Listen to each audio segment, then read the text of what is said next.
is interesting to me. All right. While you're driving, are we safe? Yeah. Are we safe right now? We're safe. I mean, I think we're safe. Okay. I'm not on video, and I'm not looking at your video if it is on. So I Okay, I'm think we're gonna safe. turn it off then. Save the bandwidth.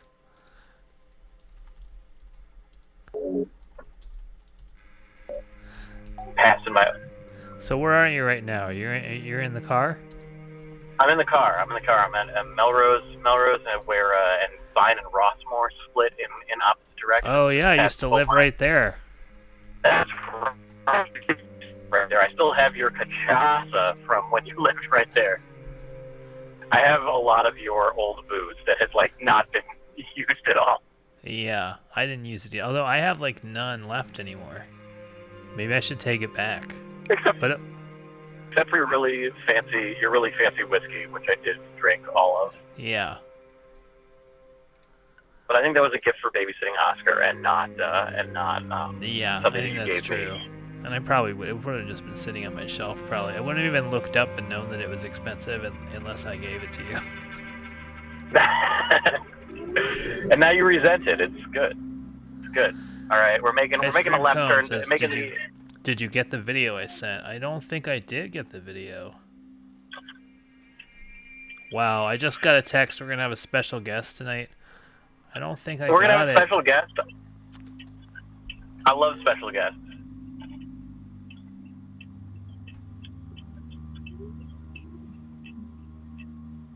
Ooh. Ooh, baby. Oh, I did get it. I see. I'm gonna download it right now. All right, I'm turning left from. I've got the official Ice Cream Cone shirt on. Check this out. You can get this from the Ice Cream Cone store. That's cool. Why is Bilo not here? He's driving home. He left his wife at a restaurant, and he's driving back. He abandoned his wife for the show, so I accept that. Do I feel better? Yes, I feel great. I feel wonderful. That's good. I feel really good. Although the very famous person whose secret television show I'm working on was in the office yesterday, is in the office next to mine, and was feeling very sick. And Why don't you just reveal you're working on the Madison Cawthorn drag show? Okay, I'm working on Madison Cawthorn's directorial debut for Apple TV Plus. We call him MC. And he was coughing in the office. Not good.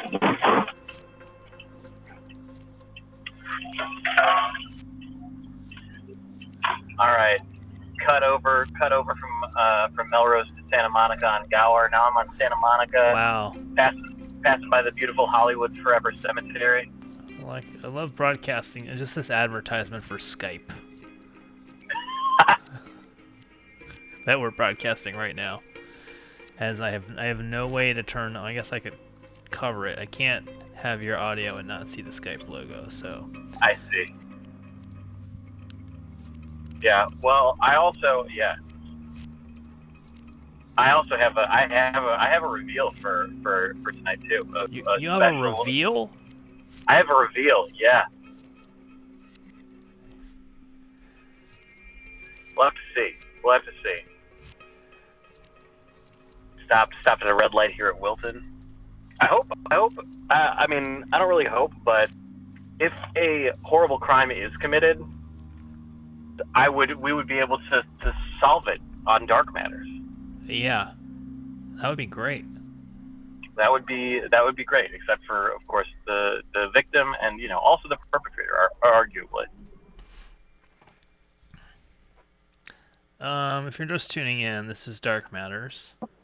Michael Bilo is in his car driving home.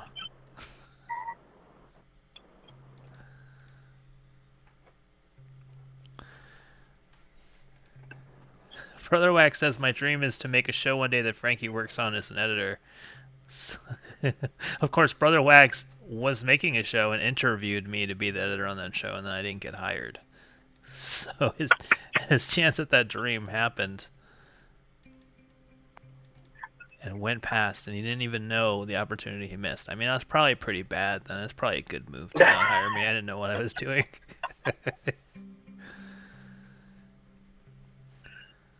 Ice Cream Cone says Bob got a star on the Walk of Fame. I assume that's what you mean. That's weird. Odenkirk on the Walk of Fame. We got to do something with that. We got to go pose next to it. Say what is what is it you do here? Assistant to what?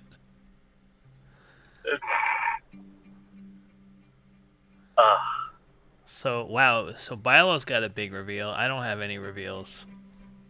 I do. This is great. I think it's gonna be a shock for longtime Dark Matters view/listener. Wow. Am I going to be shocked? I think you will be shocked, actually. Yes. I will be shocked. Uh-oh. Is it a positive or negative? I would argue that it's neutral. It is not negative. I don't think it's positive. I think it's a neutral reveal. It's just like a point of interest. Okay.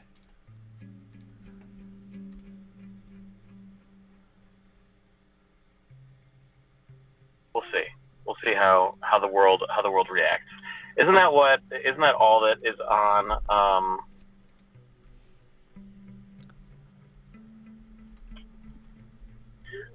that's all that's on YouTube now. What is? Just reactions. And yeah, reaction videos. That's what I hope to elicit. So if that's the thing, then shout out director of the show, Brother Wags, wants to turn your reveal into a guessing game. Oh, we've got a call. Oh, we also got a creepy voicemail, Bilo. Oh God. I think. Creepy wonderful. To me. Well, we've got a call coming on here. Dark Matters. Hi, first time, long time. Bilo, can you hear me? I can't hear you, yes. All right, do you have a garage? No, I don't have a garage. All right, I love the show, Baba Booey, Baba Booey. Oh. Do you think that anonymous caller is just on Google Maps looking at houses trying to figure out which one is yours? It's possible. It's possible.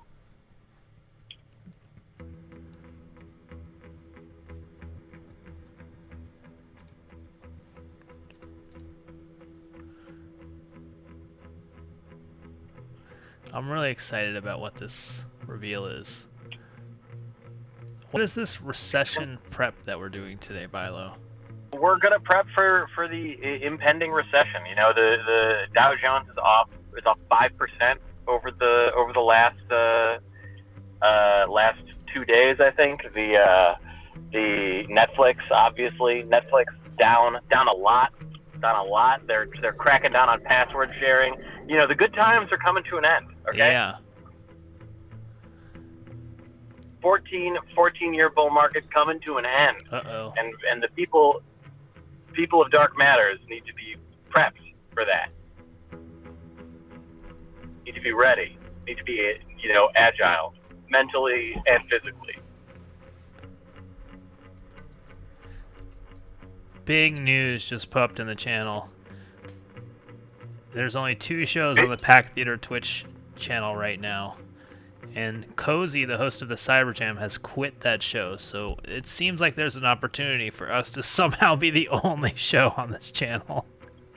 Can we just rename the channel the Dark Matters channel? Isn't that what we, Cozy quit the Cyber Jam? I can't believe that. I know. What else is he gonna do? Frankly, keep growing his hair?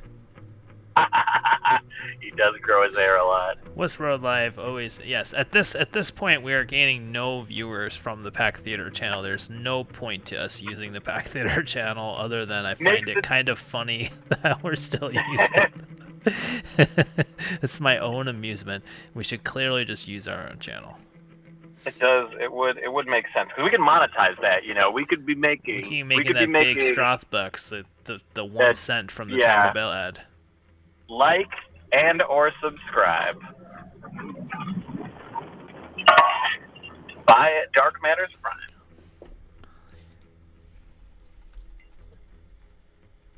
Do they ban you? Do they give you like a shadow ban if you try to use a Patreon on Twitch? Either way, we're not gonna. It's hard to get traction without like a video game or you know something that's like sexual in a way that I find strange. So I don't think we need to worry too much about it.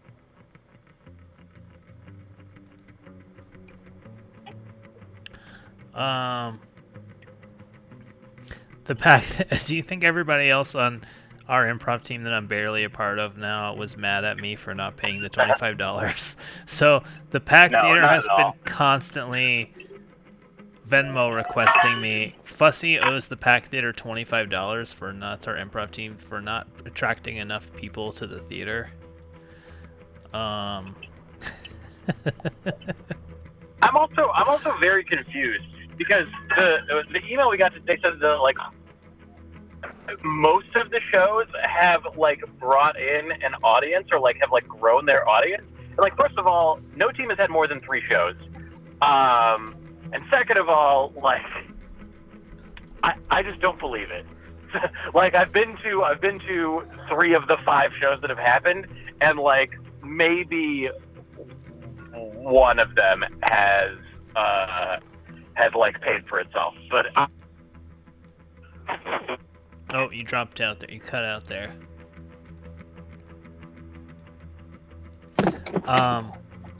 Oh, I feel like we're transitioning. We might be transitioning to Wi-Fi. Bilo may have arrived at his residence.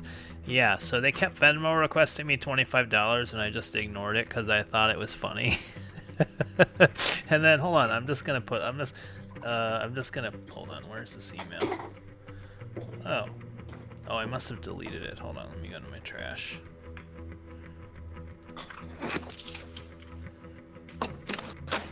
Oh no, I didn't do that. It's in my archives. Let's see.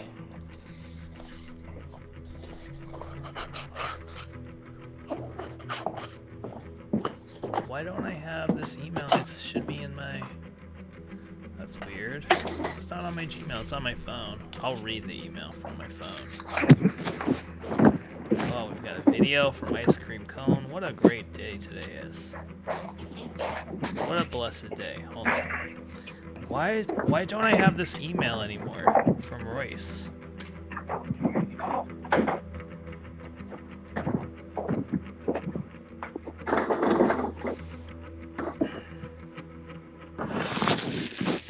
Here it is. Why don't I have it anymore? Weird. Here it is. Urgent reminder. Subject is urgent reminder. You currently have a balance of $25. Must be paid ASAP for your slot fee. We've emailed your show contact as well as sent a request via Venmo twice and need this resolved. Further delays will endanger your next performance per the show agreement. Please send $25 via Venmo by Tuesday, 4/26. Okay, fine. I just wanted to get threatened for. I got exactly what I wanted. I think that was worth $25. That email is worth about $12.50 to get threatened by an improv teacher for not paying them $25. Oh my gosh, we've got a call. Dark Matters. Hello, Frankie, how's it going? It's me, Deb Jones. Oh my gosh, Deb Jones. I know. What a day. Oh my God. Yeah. What a voice. OMG. OMG indeed. Oh my yes, most definitely. How are you guys doing? I'm doing great, Deb. Bilo just got back to his house and now has disappeared again. Oh, that's great. So Bilo got back to his house. Well, I haven't been in the show. I haven't watched the chat room, so I'm not. I don't know what's been going on. Yeah. Well, I love hearing the business going on in Bilo's house and not knowing what's going on. So, Deb, where have you been? People want to know what's new with you. We haven't heard from you in a while. We miss you, Deb. Oh, thanks, guys. I miss you guys too. It's just Donica and I have been redecorating her gelato shop, so that's been fun. That's been real neat. We've been repainting the place, taking up the old floor, putting in new floor. So so that's really. Wait, Bilo, been is your taking reveal that you almost cut all your of- hair? Is that your reveal? Yes, that's my reveal. Wait, we can't see it. Wow, All look right. at that. This is the least amount of hair I think I've ever seen on your head. Sorry, Deb. This is breaking news right here. Oh, It is no, breaking- that's okay. breaking. You know what? I'd rather hear Wow, about look Bilo's at hair. that. Did he So shave his head? This makes me want to open the computer looks so that I can see very the visual. profesh, very slick hairdo. Are you just trying to brag about how much hair you have? Basically, make me feel bad. Is that what this is about? This is about Yeah, me, that's right? what it's about. That's what it's about. It's all about making you feel bad. Oh, that's terrible. It looks great. No, it is. Why? What's wrong with making Frankie feel bad? Well, you see, Westworld, I I think think that the nailed it. Said problem- that you look like you're about to start a stage production of Quiz Show. That sounds fun, honestly.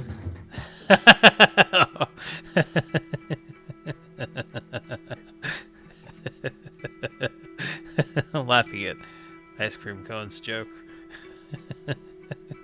Sorry. It's the claim that I look like Jared Fogle, because if that's true, then I'm very, The I'm very shirt. terrified. I think it's the shirt and the hair. The shirt and the hair together.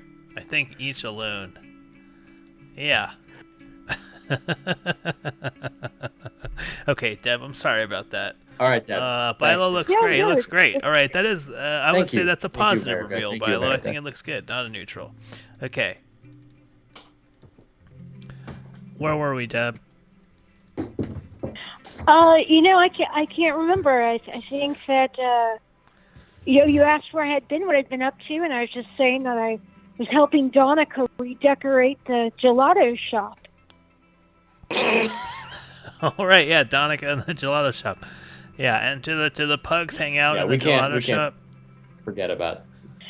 It's funny that you say that. We actually brought in a little mini treadmill for Miguel to sort of, to run while we're at the gelato shop, so we don't have to leave him at home, and he can also get in his exercise at the same time. So, I think I told you that Miguel, you're aware of his weight gain during the pandemic, right? I'm very aware of Miguel. Miguel is your pug. How much does Miguel weigh? Oh, last time we checked, we had before he was 120, we got him down to 118 and a half. The vet isn't sure if he lost fat or if it's water weight. There's not really a way to tell. But at least it's down, is what I say. So he's lost 100.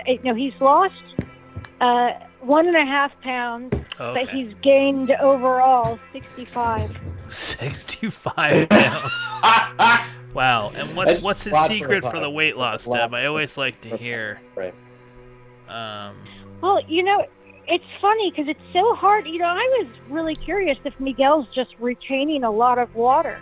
What if that's the case? What if he's just like maybe we can get him on some type of a gentle diuretic or something. Yeah, nothing like a gentle diuretic.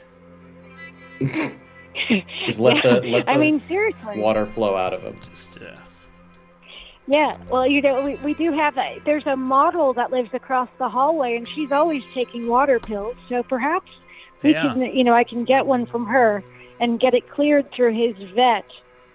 Oh, Deb, see I'm if so that's glad you what's going called. on. Let's segue to the topic. We're talking about, some people are predicting a recession coming up in the next year or two. And so today's topic is recession prep. So we're getting ready for the recession. Deb, Yeah. what would your plans be? How would you weather the storm, you and Donica there? Is the gelato shop well prepared? What plans do you have going on for this? Oh gosh, that's a great question. And yeah, we've actually talked about it.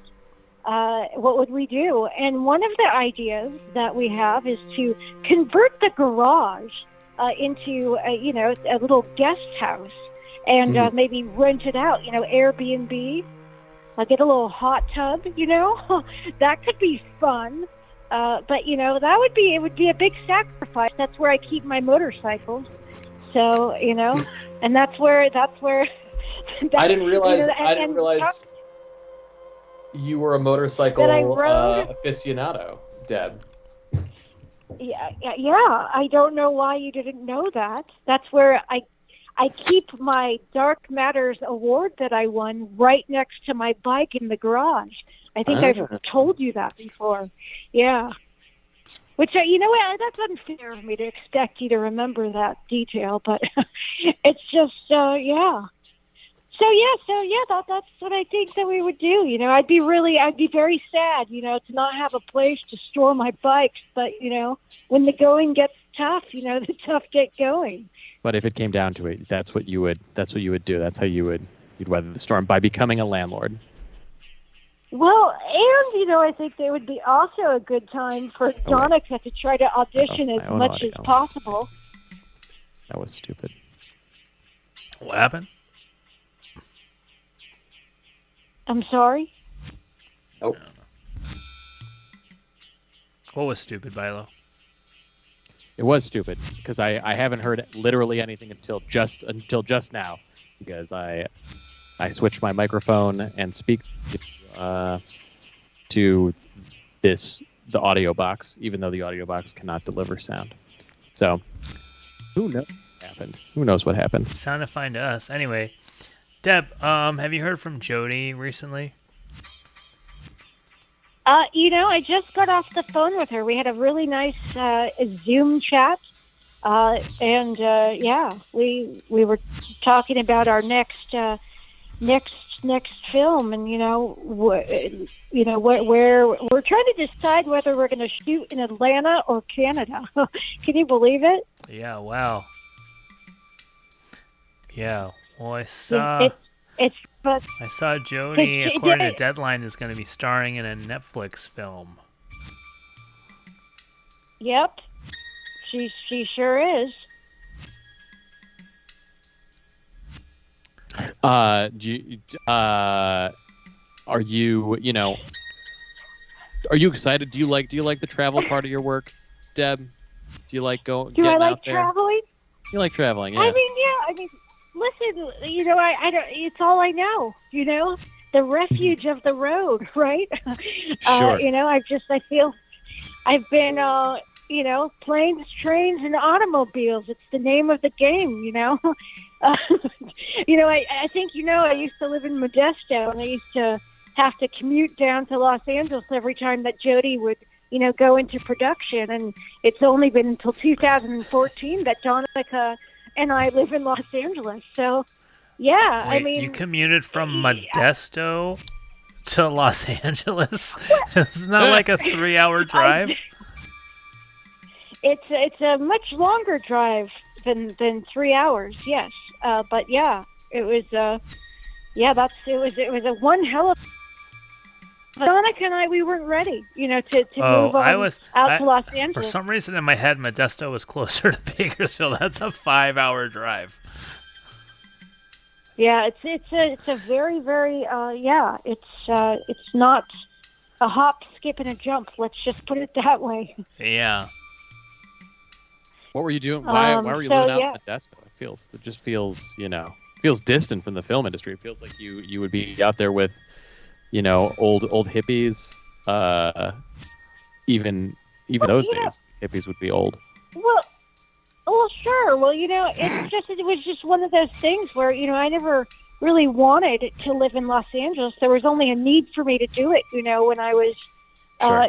in production. So I would, come out to Los Angeles, for a few months, work with Jody on whatever feature film or commercial we were doing, and then I would go on back to Modesto. But then when Donica's son moved out of the house, we decided to move back to Because I don't know if you know this, but Donica used to be an actress. But then she got married, and her ex-husband made her give up her dream of acting. So, but as soon as Ryan, her son, moved out of the house, we decided to take the plunge. And I'd save us gas money in our commute, and she would, go back auditioning, and that's what we've been doing ever since 2014. Wow. After we have no complaints. Yeah, no regrets. We've got a Modesto-related question about Chandra Levy. Did you know her, and do you have any insights into that case? Her disappearance. Yeah. The disappearance. So you know what? I'm thinking of a different Chandra Levy. The Chandra Levy that I'm thinking about is a porn star. The Chandra Levy that you're talking about, give me a little bit more info. I'm embarrassed to say that I don't know a lot. A congressman, I believe, named Gary Condit, who, probably murdered her. Oh, right. Yes. Jesus Christ. Listen, I'm just kidding. I don't really. It's a bad joke. I'm sorry. I've been on one today, as Jody has been saying. I've been on one. You have been on one. Apparently they found her skeleton. I didn't know that. Oh God, that's really terrible. Wizworld Live grew up right near Modesto. Why did I think Modesto was near Bakersfield? It sounds like a place like that would be near Bakersfield. You know what? It's like California version of flyover country, where you think that like Nebraska and Ohio are the same place. Yeah. Yeah, most definitely. Have you guys ever heard of Whitmore, California? I don't even know if it's on a map. It's such a small town. I think everything's on a map, Deb. The whole globe has been mapped. Well, yeah. I'd be surprised if Whitmore is. It's such a small town. Anyway, that's where my grandfather was. I mean, from. Okay, yeah. Anyway, go on about it. Oh, I was just, California, it's near Redding, if you're familiar with Redding. I believe Redding is home to over 500 sex offenders, or signs. That's what it says when you drive into Redding. It really does. It says that. You can't make these things up. It's wild. I guess they must be legally that they had to do that. Who knows? But I don't think. Yeah, you did list the number of sex offenders in your town just as Have we, Bilo? How have we not done a sex offender near our houses show? Yeah, I feel like seriously, I feel like we shocked. talked about it when you were researching that case. What do you do with that? Yeah. Yeah, they're everywhere. Well, I guess you could. The answer, well, actually, find a way to call. They're probably not that close to my house because I live Of course, they're close to your house. Wait, okay, now I have to. Now you've just made this have to happen because you said they're not close to your house. But I live a couple of blocks from a middle school, so they can't live by my house. Naive child. Oh, Mr. Bilo. When you lost your curls, did you lose your sense? What if could be that, I'm much stupider now? Well, let me ask you this, Philo. Yeah. What if the sex offender is renting out a garage and the utilities are not in his or her name, and therefore they are allowed to live near the school? I bet you never thought of that. You know what? I have never thought of that because if I did, it's one of those things like how everything outside is covered in dog urine, but nobody really says anything about it. I'm sure it's true, but we don't register it, and it's below notice. Gosh, I wonder Bilo, there is a sex offender. Hold on. How do I hide your address on this map? Let me figure this out. I'm going to do show list. Okay.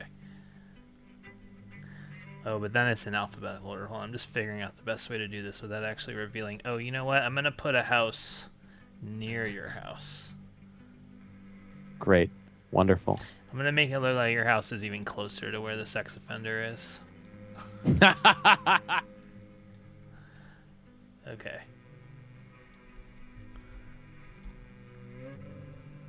Oh boy. Oh boy. Oh boy. Oh boy. Not looking forward to. I'm not looking I didn't know forward your to. address. I know what I mean. I know exactly where you live, but I don't actually know your address. God, creepy. But I don't know your address number. I had to look it up. Okay. You know what would be a good show is that you could schedule it so that it falls on Halloween, and we can get some kids and go trick or treating to the guy's house.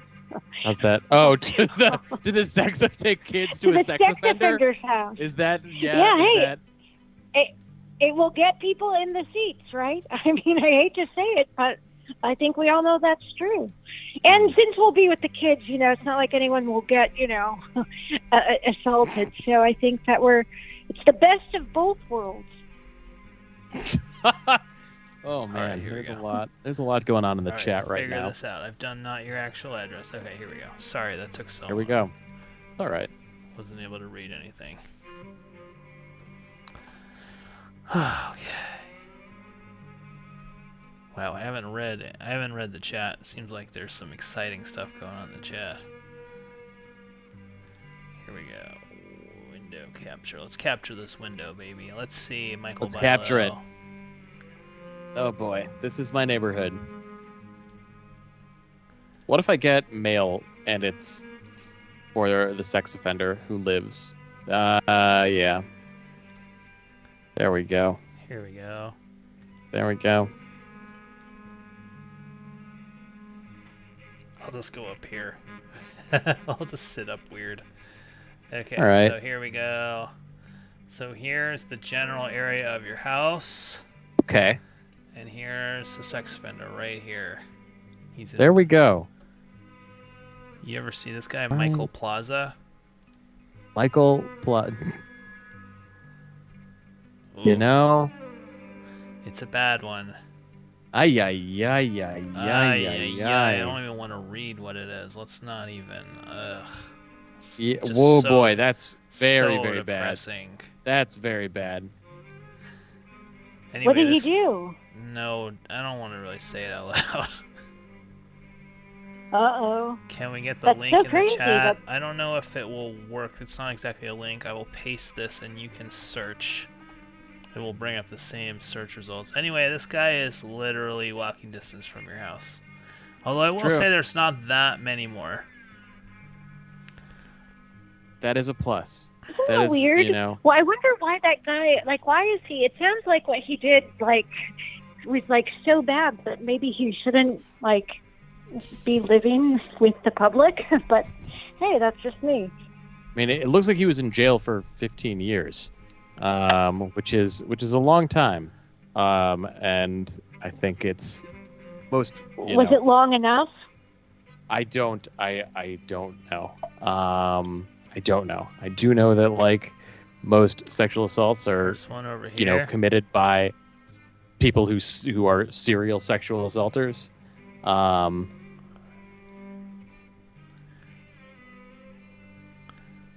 Westworld Live said that we agreed to use this only for personal use. Well, I ain't agreed to nothing. Well, you are kind of right though, Bilo. There's only that one. Yeah, but that next one is really close to the middle school. Yeah. Or no, I guess it's at Sunset. Yeah, and of course, you know what? These are just addresses, right? There's no... I don't know how updated the addresses are. Oh, and red means offender in violation, so it means they probably are not there anymore. That's pretty good. Okay, I'm gonna hide it, and then we'll do my house.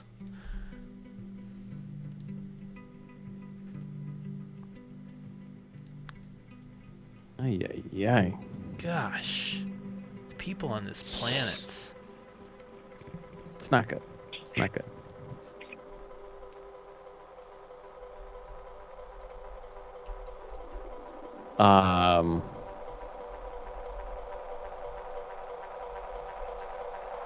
Ooh boy. Ooh boy. Alright, I bet there's a bunch near my house. Okay. All right. I do love this picture. This picture of Hunter from 12 years ago, which includes a comment from Anthony Pingera, the husband of our former improv teammate, also from 12 years ago. Oh my so God. you never know how things are gonna Hunter, how did you get young? Hunter is has Benjamin Button disease. I'm convinced. Let me put this image up. I know everybody already clicked it on the link, but it just needs to be broadcast. Look at this. Look kind of like Penn Jillette in this picture, Hunter. Or a security guard at Comic-Con.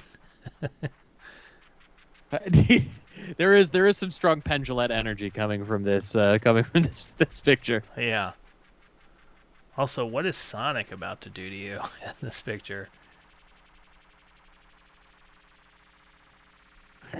Sonic does seem about to go in. All right, let's see. Here's near my house. There's a bunch. Oh no. Yeah, and you have that elementary school right there, walking distance. This is a block from an your elementary house. school. This guy. Yeah. This one here. Oh, this guy's name is Danny Trejo. What? Oh no. Oh, Deb, I Daniel. forgot you were still there. You haven't said anything in so long. It's not that Danny Trejo.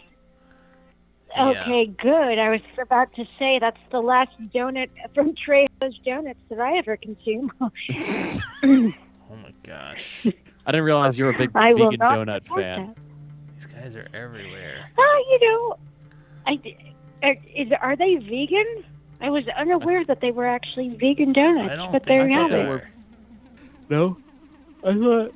I they feel were. like Danny Trejo would not I don't feel like he wouldn't put up with a vegan donut. Well.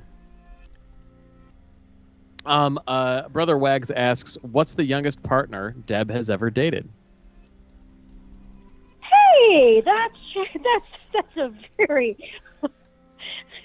well. I'll say this: everyone's been of age, and I've been in a committed relationship for a very long time.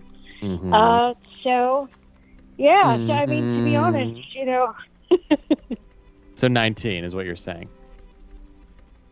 19. I mean, Just talk. Yeah, give us a like little when I was talk to that us about age. the Hurricane Deb days. Talk to us about the Hurricane Deb days. Yeah. Oh, yeah. When I used to walk into the room and they'd say, "Keep your wives and your sisters away. Here comes Hurricane Deb." Wow. That was, that was long before I was sober. I was a wild one. What can I say? I was, out at the bars. What's the craziest? What's the schmoozing. craziest Hollywood thing you've ever seen, Deb? Have you been? People talk about these purported orgies and stuff. Which I've never seen. I've been to a Doing handful key of rap bumps. parties. You know what I mean? What's the craziest shit you've seen in all your years in Hollywood? Well, I would have to say, I was at a party for Playboy, and and I accidentally walked in on. I don't want to break any confidentiality. Let's just say that. Oh, come on, famous Deb. Be cool. How? I mean, this must have been a while ago, right? So statute of limitations is passed. Yeah, it's fine. It was a really long time ago. I just feel bad, talking about. Okay, I walked in on Ozzy Osbourne, French kissing.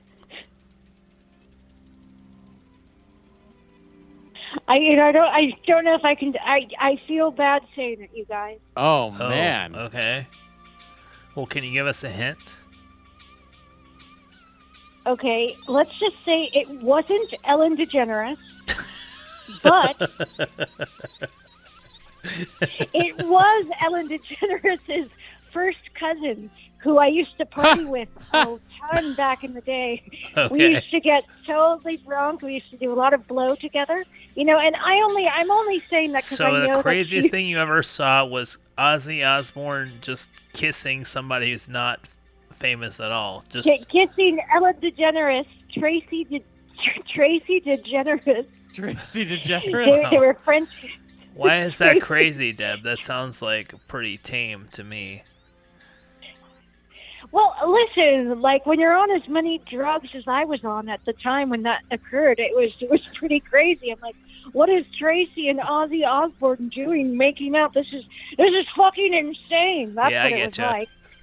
But I guess yeah, you're right. That's not Yeah, you that kind of have crazy to know of a Tracy DeGeneres for this story to be funny. Yeah. to know how If you need to crazy know that was. Tracy. Yeah. Yeah. Oh gosh, what else could I tell you? God. Well, there was that time when Sean Penn was on the roof having sex with Madonna at a McDonald's on. I don't know if it's still there anymore. Okay, on I mean Sunset and that's La Brea. pretty crazy. There we go. Yeah, that is I would have pretty led with that That- one over Ozzy Osbourne kissing Ellen DeGeneres' first cousin. I mean, we've had stories about Ellen DeGeneres kicking a dog on this show, so Oh my God, she did. I actually didn't know that. Well, yeah.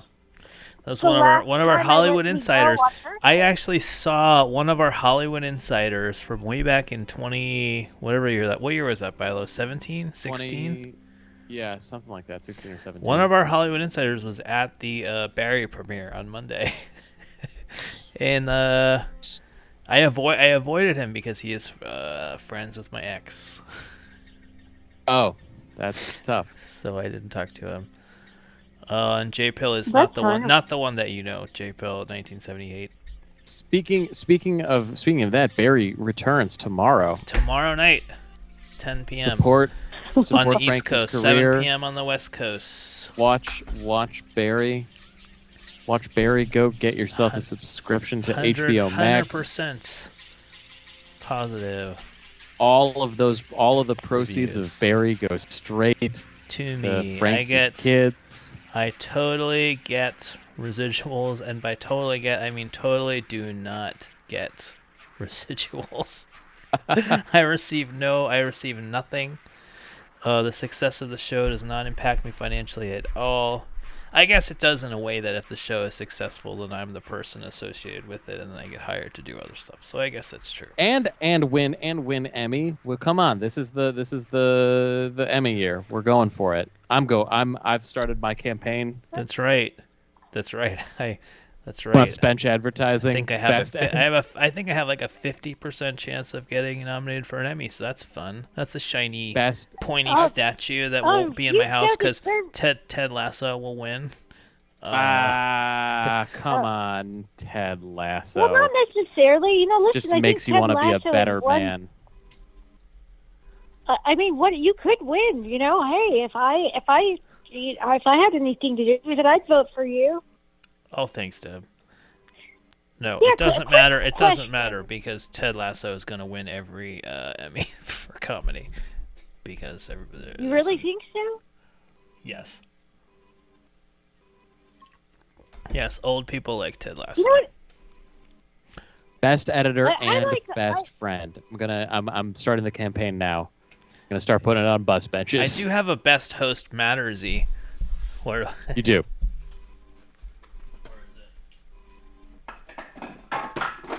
You know what I just thought, you guys? these What? are my only awards I've ever won in my life. My Dark Matters Mattersy for best host, which I gave myself Pretty as good. a joke to win it over Bilo. It's true. And then I don't know if this is legible. Here, I'll put a piece of paper behind it. This is the back of a non-disclosure agreement that I signed. Does this help you read it? Yes. This is my 1996 Funkoland National Video Game Championship Store Champion Award. The only award Pretty I've ever good. won. Pretty good. I'll put that one in. Oh, no, it fell.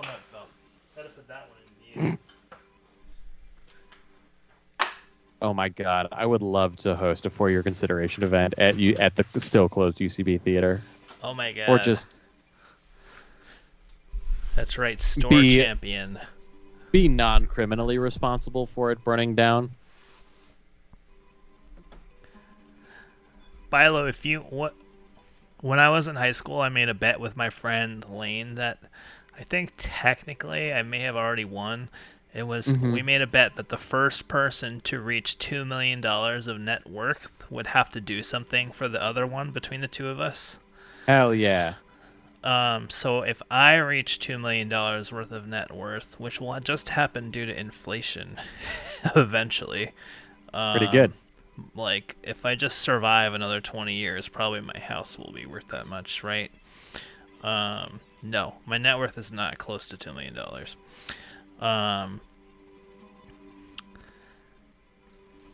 It's not even close. It's like 10% of that, probably. But in 20 years, my house will be paid off, and it'll probably be worth that much unless the world gets destroyed. Anyway, but my friend owns his own like law firm and like sells this like legal software, so I feel like he's pretty close. Yeah. Anyway. I mean, so he owes you, it sounds like. Yeah. So if he reached it first, he was gonna have to take out a billboard on the side of the West Side Highway in New York City for 1 month, which probably costs like $50,000 now, and it was just gonna have to say Frankie Gutman, what a guy, and have a picture of my face on it. And then if I reached $2 million first, I was gonna have to produce a line of Lane action figures and sell them in stores. I think there was a stipulation of how many action figures were supposed to be in the run. It was supposed to be like 1,000 or something. That's a great bet. Yeah, that is both great. of those things probably Frankie Gutman, what a guy. Both those things do probably cost like $50,000. That's what you're willing to risk. All right, I gotta play this video. We've got this video here that Ice Cream Cone sent.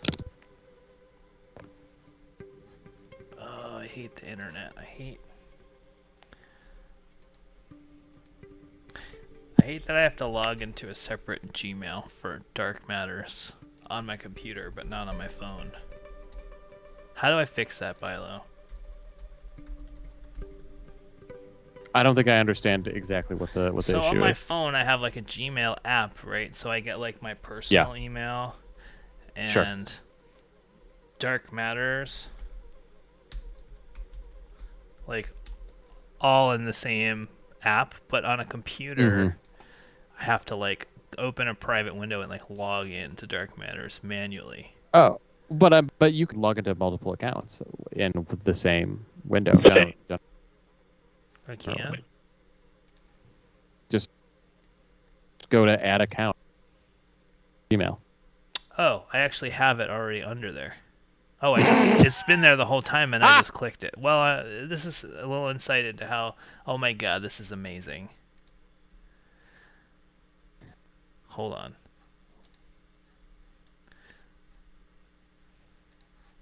Call us for your recession proofing and your technical support needs. If you have AnyDesk, I will fix your computer. Oh my God, we have to do that, Bilo. We have to let you remote into people's computers. That's such a dangerous idea. It is. Wait, I have to play this voicemail too. Wait, where did this save to?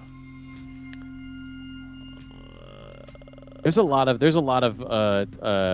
IT strength here at Dark Matters. If we wanted to form a firm, I feel like IT support is probably pretty far up there in terms of things that the collection of talents we have could do. Doesn't seem like the right size for this file. 836 bytes. God damn it! Just download piece of shit. There it goes. I mean, I'm talking. We could administer Windows machines, Macs, Linux. We got it all right here. All right, here we go.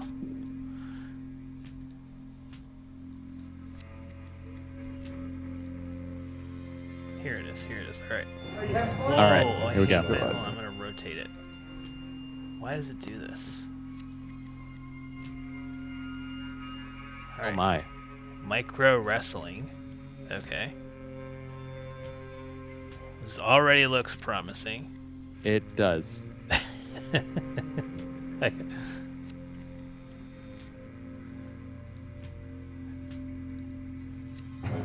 God.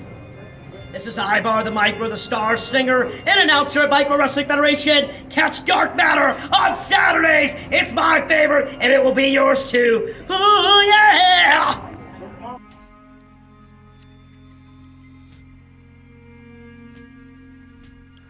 Nice. Oh. Wow. So who is this? I guess he's the announcer for the Micro Wrestling Federation. That's great. We got to get him on the show. I agree. Oh, we lost Deb. So, Deb disappeared. Well, To be fair, Deb was on the line for 30 minutes. I think It's true. It's true. Deb's And bedtime. Donica gets cranky, when Deb ignores her. That was magnificent. What a day. What a day. We also got this voicemail. Let's keep it rolling. I keep Let's repeating listen words. to this I've noticed. I creepy think I've ass got- voicemail. I'm growing a new speech impediment. Maybe I've had it a long time and I just didn't know it. Let's play this. Actually, hold on. We gotta call Dark Matters. This is Dark Matters. Oh, hey, yeah. I'm a big fan of yours, especially Frankie. You over the little improv show, right? The Fussy. Don't you do that? I have not done it since it's been back because I don't want to. But you're part of it, right?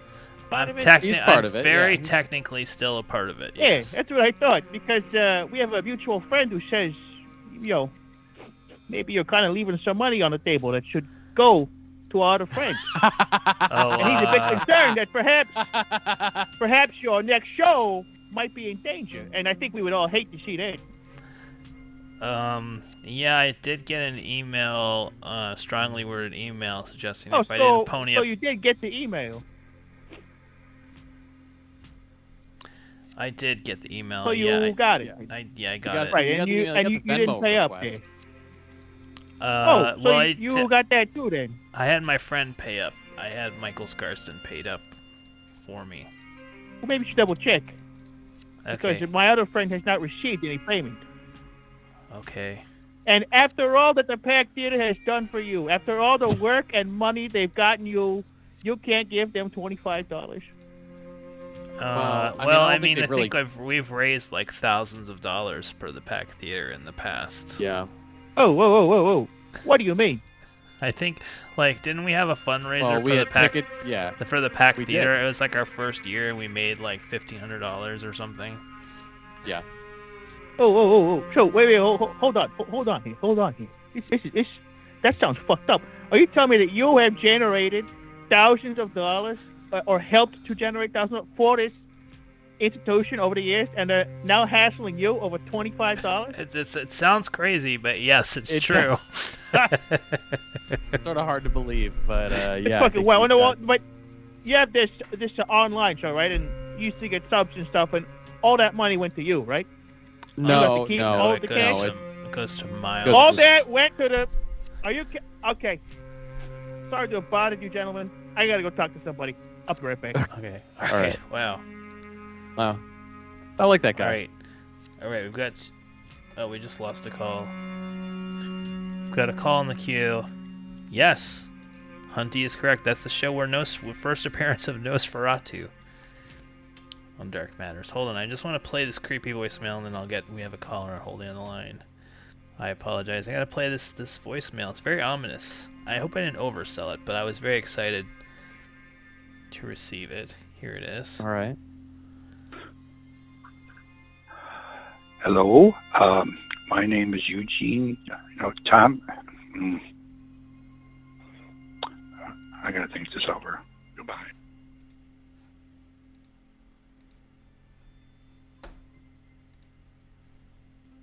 That was it. Damn. That was the whole voicemail. Damn. I think I might have missed the beginning because I forgot to turn the he just said his name and then he said he had to think things over. He just said his name is Eugene Tom, and he had to think things over. And the call came in from a blocked number. I don't know what was going on. It was weird. Eugene Tom. Well, Eugene Tom, if you're listening, call us back. It's There is a 818-650-GO. Okay, do you think this is Dr. Eugene Tom, an anesthesiologist in Charlotte, North Carolina? Should we call them and leave him a message? I doubt it, but it's never worth not calling an anesthesiologist. I mean, it's probably an office number, so we'll just leave a message. Yeah. Hope it's not a cell phone number for emergencies Oh. that somehow ended up on the internet.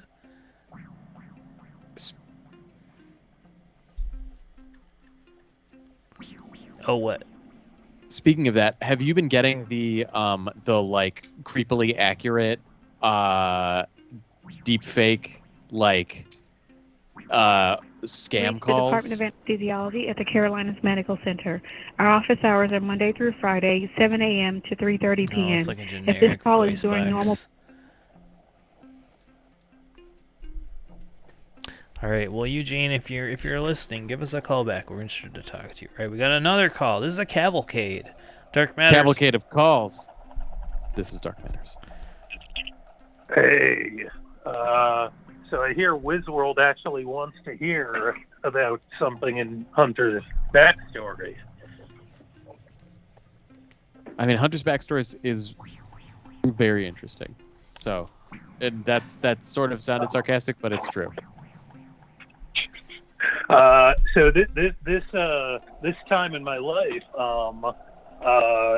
does play into movies, and it does play into baseball, but it also does play into What's the main thrust? What's the main thrust here? Hunter, I just typed I've got both the second that you said that, right before you said.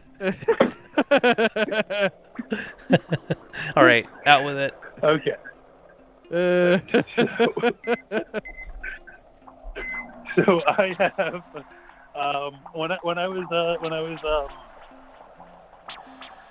I was 18, going on 19, I fell in love with a beautiful woman who I wound up dating for 4.5 years. And as a part of that, her family had a toy company that her brother ran, and that I became a part of for 3 or so of those years, wherein we went to toy and train shows, which featured Nazis, which featured horrible people, which featured weird, insane people. Toy and train shows that featured Nazis? Oh yeah, like Nazi toys? Like Nazi people back when that was like a subculture at a train show versus a subculture of culture. So these are like model train Nazis? Yeah, like fucking basically anyone who you would imagine would be like a MRA type person. Wow. 15 years ago, that's where they would be, and they would have their internal you make your trains and stuff, and we sold toys, toy cars mostly. Okay. I've lost Milo on Skype, by the way. I don't know. I've put this image of this is an image from Deb Jones of a pug weighing that's Miguel, her pug. So I sold toy cars there. Here's the thing, and this is where it gets dark and interesting. So I got to go to Toy Fair, and we would go to various places in New Jersey, Pennsylvania. We went to Hershey every year, upstate New York, and they maintained a successful eBay business. Here's the problem: is my ex's brother was a cop, and so the name of the company was Chase U Collectibles. Okay. And he was everything. He was Imagine having a cop for a brother-in-law who you had to really try to like and try and get along with, but also like in your formative years where you're like, wait a minute, he's supposed to be a cop. I'm supposed to be looking up to him, and he is dropping a lot of racially charged words, and he does not like his, and it was like such a weird, horrifying, like learning experience on that side, because I just grew up in the fucking suburbs, and my first time meeting him, he's polishing a gun in front of me, of course. But now, so I got to know this fellow. He even starred in a couple of my early films because he was a big, intense person. He now has a Wikipedia page about a sex crime he committed. Wow. And I cannot imagine how fucking fucked up it would have been for me to go from weird train guy to person who has to begrudgingly defend family for being a horrible fucking monster.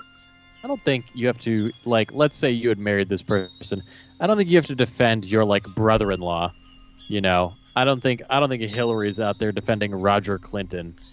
I'm pretty sure that's like a pretty common thing in families, is to just have wacky in-laws.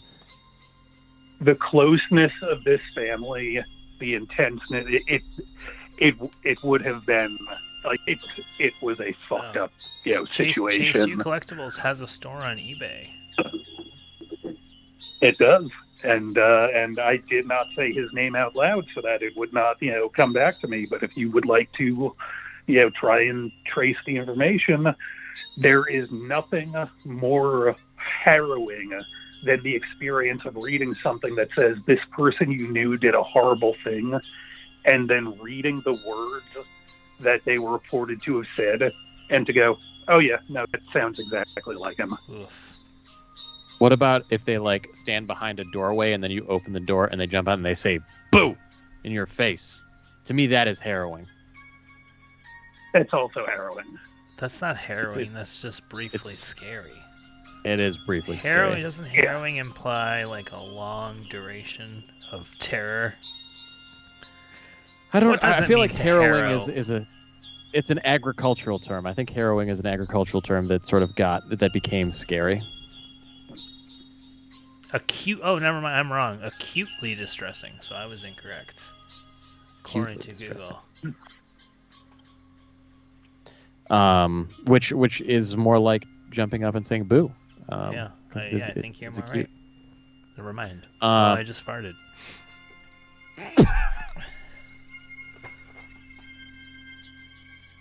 Brother Wags has already called me out for a yawn tonight, so I'm on it, and I'm on that espresso. I made chili and lentils today, so. Hey, I mean, you're still all vegan. Yeah, baby. Well done. Except when I was sick, I had some chicken broth.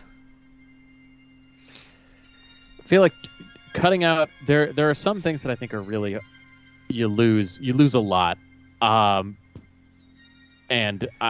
I would argue don't gain that much other than like you maintain being a vegan. But I think like chicken broth instead of like if you can't have stuff with chicken broth in it, I think that's tough. And I think fish sauce is another one that's like it's just not that much meat. I mean, I'm vegan I don't eat like beef and dairy because they're terrible for the environment, so I think that's immoral, but I'm not against eating fish. I just don't eat it for health reasons. Wait, is there a problem with eating dairy and beef? Because I'm eating a Philly cheesesteak Domino's pizza right now. Well, it's just that like the cattle industry uses like is responsible for some crazy percentage of like greenhouse gas emissions. Like if you eliminated the beef and dairy industries, like it's like something like 50% or something of greenhouse gas emissions caused by humans has to do with farming of beef and dairy. It's insanity. It's like 10 to 20 times more than like even like pork or lamb or something. It's a crazy town. How much resources it uses up. Anyway.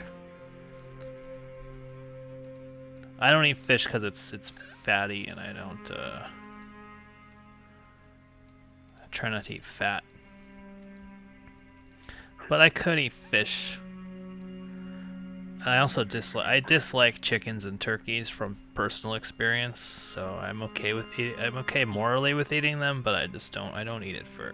You don't like the taste of chicken? No, I like the taste of chicken. I see. Okay. You just don't like chicken the animal products. Yeah. I mean, you could see it as revenge on the chicken. I literally am still having revenge. Chickens are... J-Flesh 10 100% right. Chickens are huge assholes. My mom would hatch chickens for her nursery school classes, so we would always have like a dozen or 2 dozen eggs every year, and they would they're fuckers. Like, if there's a weak one, they'll kill and eat it, and they just fight each other and peck at each other, and they're like brutal monsters. And turkeys are the same way. So fuck 'em. You know, it's a great movie. But ducks are nice. I don't eat ducks. Ducks fucking roll. Okay, so I need to bring this movie up because it's, I think, pivotal to who I am as a person and to who we all are in this conversation. Dante's Peak. When I first came out to Los Angeles, one of the first movies I ever saw that I, fell in love with and was so genuinely happy to find the script for and devoured the script for was a movie called Thanksgiving. Wow. Yeah. Really important film. And I had a very pivotal conversation with one of my classmates at this top 5 film school where he was like, yeah, that's why I'm here, so I don't have to write those movies. And I said, that's why I'm here, because I want to write those kinds of movies. And anyway, just, Thanksgiving is about a turkey that kills people. Dude, I worked at the Greenberg Nature Center in scenic Greenberg, New York. It was my first job when I was 14, and there was this turkey. I don't remember its name. It was fenced off outside by itself.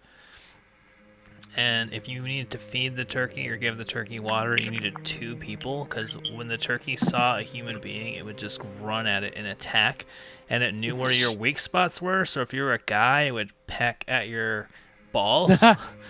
Like, it would jump up at your balls and try to peck at you, and it would go for your balls, your eyes, and your neck. It fucking knew where to attack you. So you had to have one person distract the turkey as it tried to attack them through the fence in a murderous rage, while the other one snuck in and changed the water or the food.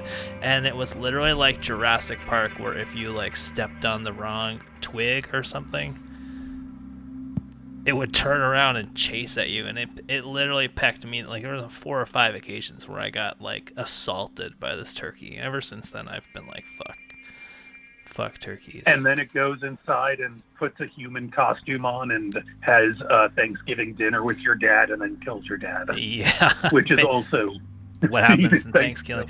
Honestly, wouldn't be surprised. Yeah. Oh, I'm not surprising. I'm not lying.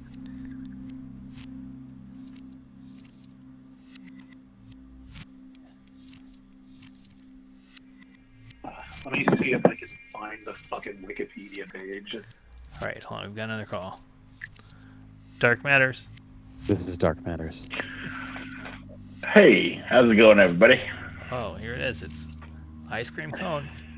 How's it Sorry, going? I had a big burp coming when I said your name. It was in the flesh. It's all good. The chest devil himself. I just want to want to talk about chickens. So, the first time my penis was ever injured was one of the first people I ever fooled around with. Her parents were fucking meth head rednecks, whatever. They had a whole separate house on their property just for chickens. So when we would fool around, we'd have to go into the chicken house. So I was getting one of my first blowjobs, and one of the chickens would come up and start pecking my balls, and we'd shoot them away, and he kept coming back, and then literally took a good peck at my penis. Yeah. All right, that's pretty great. Wow. I told you we can kill and eat these fuckers. I'm telling you. There's no... They're vicious animals. If they had teeth instead of beaks, they'd just be fucking destroying people. You're pro chicken murder, I understand. Did you see a woman they've been running onto the court at Minnesota Timberwolves games? Yes. I watched one run on today and got the greatest security guard of all time. Like, this woman's about to run onto the court to protest. I guess the owner of the Timberwolves owns a factory poultry farm, and there's like a horrible avian flu going around, so they had to kill like millions of chickens to prevent it from spreading, and I guess killing more chickens, but I guess PETA or whoever it is against that, so they're running onto the basketball court. But this fucking security guard, this might be the greatest moment in security guard history. Hold on, we gotta find this clip. In the first game, one of the protesters glued her hand to the floor. Oh yeah, that's right. Which is it's a ballsy move. It's not like chaining yourself to the stanchion, which I think the other person was trying to do. Yeah. In game 2.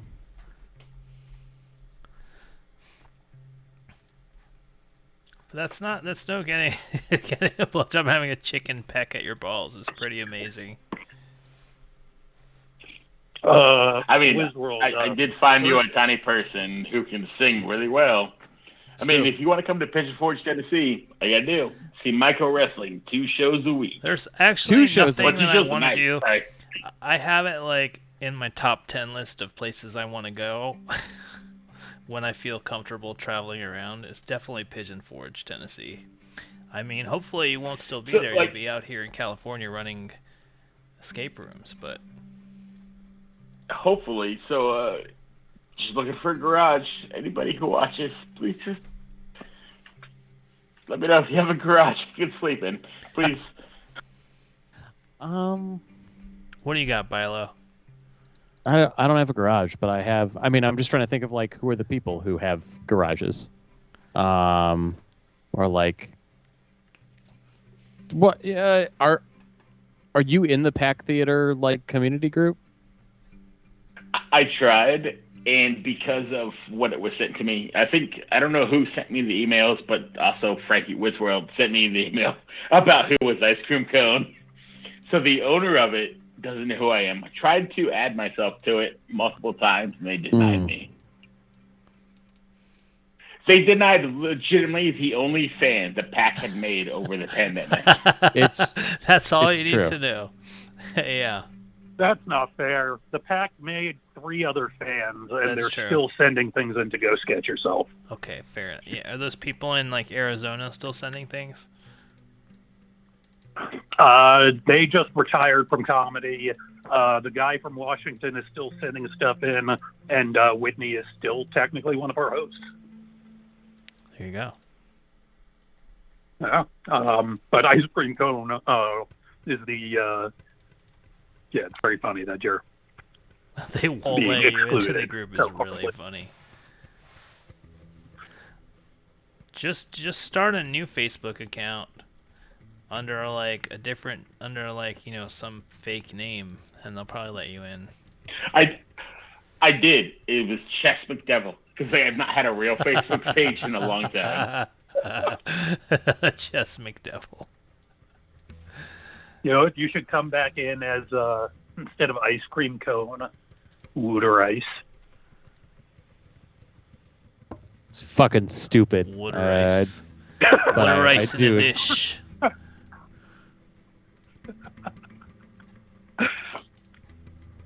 The aggression behind fucking stupid.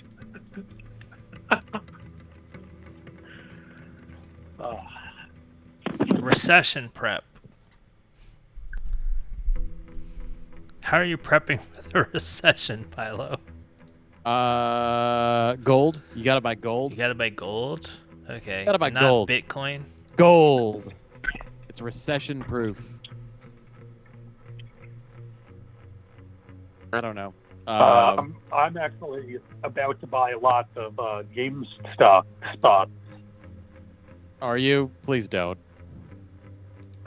You missed that bubble, buddy. I think that's what bubbles do, right? Is they just keep reinflating. Gold is at like an all-time high right now. Look at There that we go. gold. Look It can at you, only gold. go up. It can only go up. What about silver? Should we buy silver? Silver. Buy anything, any hard metals. There we go. Palladium. Palladium is it's another precious metal. Yeah. What about It's nickel? a nice, Nickel. pretty color. Nickel is highly toxic. I don't recommend buying Don't nickel. we need it? Don't we need it for electric car batteries? No, or maybe I don't know. I don't know what electric car batteries are made of. I thought lithium, but I don't know. I believe there's like a shortage of nickel, which is used in electric car batteries, but maybe it's another. I don't know. People keep getting their catalytic converters jacked. So those are made out of platinum, palladium, nickel and cobalt. Nickel and cobalt. You should have Mitch Altman come on to talk about all of these metals because he's a jeweler, and then also talk about all of his liquids, like because he comes a lot. Gross. Jesus. Should we watch Uncut Ew. Gems? Can we watch Uncut Gems in a tiny window and just have your dad tell stories about working in the diamond industry? I mean, honestly, like this is not a bit. I'm writing something that's kind of about him, so I just had to watch Uncut Gems and take notes. And that movie has the happiest ending of any movie I've ever seen. The happiest ending, like when, spoiler, when Adam Sandler gets shot in the face and dies. Yeah, 100%. That's the happiest ending. Literally. Yeah, because you know why? Everything he would have done from that moment on would have just been leveraging that high into trying to get another high. He'll never be higher than that moment. He'll never have proved everyone wrong better than that moment. And in that moment, Arno finally believed in him. He didn't have to give a shit about his wife. Everyone who loved him was having a happy moment. Yeah. And You know what's really nice though, Hunter, being alive. Well, no. That's the thing. It's always going to get worse from him from that point on. It can't so get if you worse. Want to talk about the actual. If you don't exist, nothing can. There's nothing worse than non-existing. Frankie, be honest. Do you think existence is better than non-existence? Yes, totally. Well, For me, at least, it could definitely be worse. Certainly in certain situations, but Uncut Gems is making the argument that there is no true happy ending where you go off into the sunset. There is only the moment of pure happiness at the climax. Oh, you could have a moment of pure happiness and then just have like a pretty good life after that. And not die. Right, but his character never could do that, and that's what for Howard, he could never have a true happy ending. So that is the only happy ending that Howard could have, which is dying at the peak moment of his life.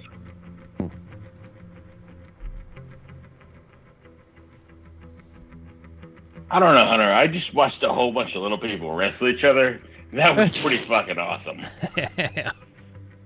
You can only do that. Yeah, but Mike Francesa and Julia Fox are in the Uncut Gems. Mike Francesa so in a dramatic role is pretty epic. That's probably the best part of the movie for people from New York.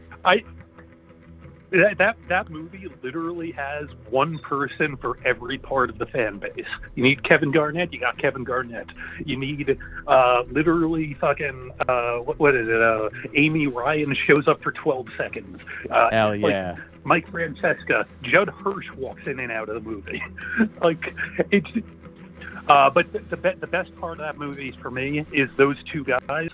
the two thugs the crooks who kill him, they get caught immediately.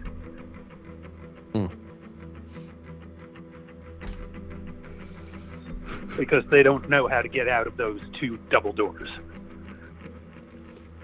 And Idina Menzel has already called the cops because she's not sure where her husband is. So those two guys, like, everything is great for Howard. It's the happiest ending. I love it. And the fact that it's not a happy ending because he's got shot in the fucking face. It's amazing. Right. So it's not a happy ending. But it's a happy ending for him, and that's why it's to me, a brilliant movie. Because Howard could not have a happy ending. Yeah, I mean, but he could. He is. He is incapable of it. But yeah, he's incapable of it because he's dead. That's like saying like a drug addict dying of an overdose is a happy ending because they never would have been able to kick the habit. Like, okay, it's like no, it's a tragic ending because they were so fucked up that they killed themselves. It's like he died high and happy, and also he killed all the drug dealers that wanted him to die.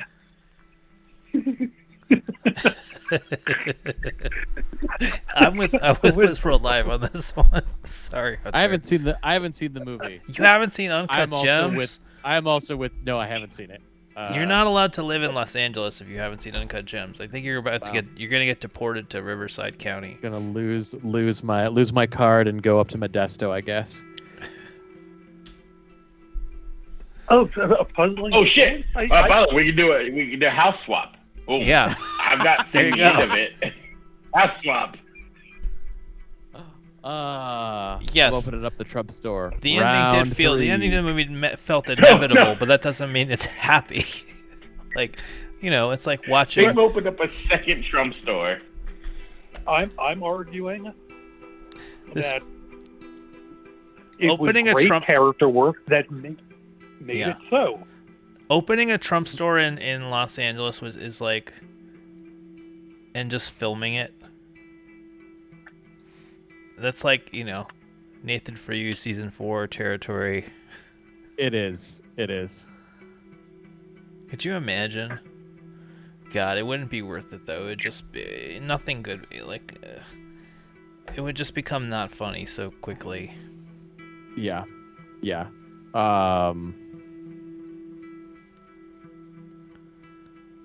It's tough. It's tough because things are so far beyond parody. Like, you just can't.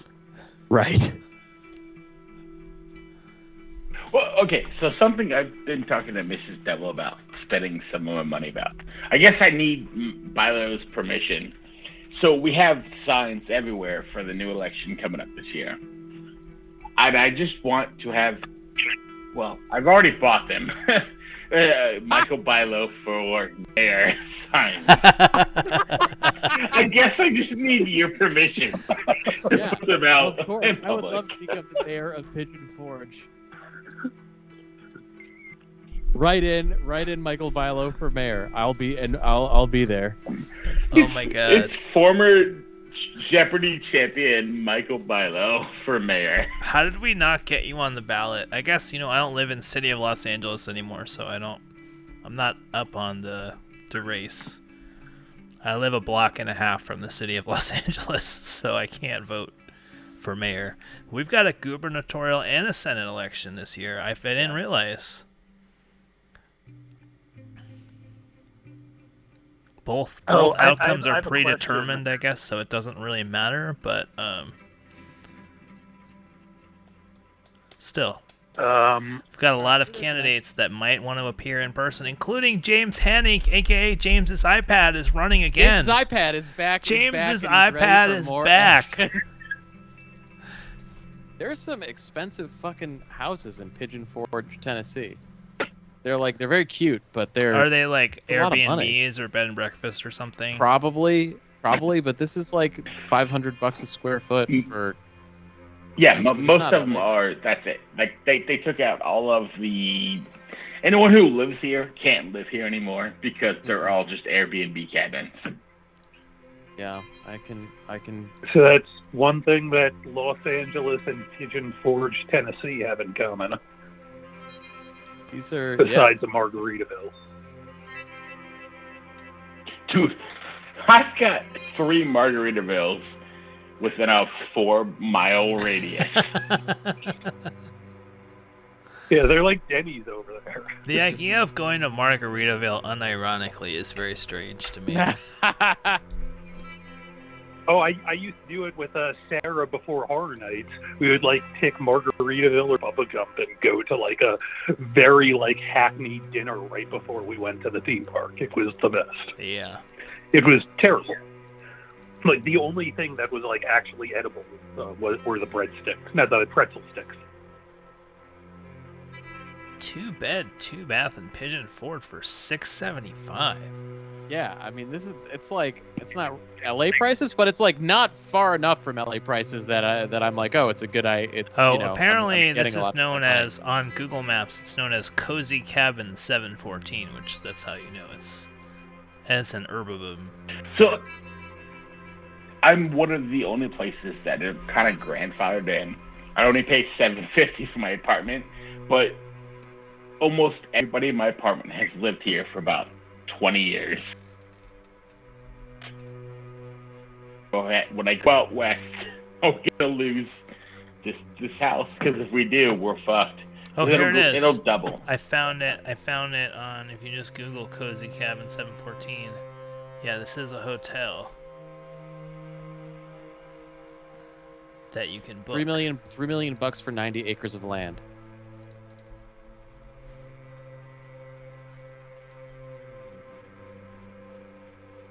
I say we build a Dark Matters compound. Let's see how on much this this costs. on this we land. can book it right now. So last night I was. What's the address for that? Sorry. 714 Aerie Way, and Aerie is spelled A-E-R-I-E, and it costs $282 a night to book. That's a lot. It's got a 9.7. So, for 3 ratings. So the whole reason is this town is weird. Like, it used to be, you fly into Knoxville, but then 9/11 happened. We became the most driven town on the East Coast. And then when, COVID happened, we were just like, Florida. We said, fuck mask mandates. Just come here. Everyone's going to have a good time. Great plan. Well, it probably worked to some extent. That's where my mother-in-law goes. Wait, can I show? Wait, Bilo, I gotta find the text I sent you with the link to this thing. This is insane. Oh my god, this is like one of the worst things that I've seen. I'm gonna put this link in the chat. So we found this. Hold on, let me show you the picture first. Pigeon Forge, Tennessee, home of the Chess Devil. Hold on, I'm going to show you a picture of this object. We found an object under Oscar's crib. My god.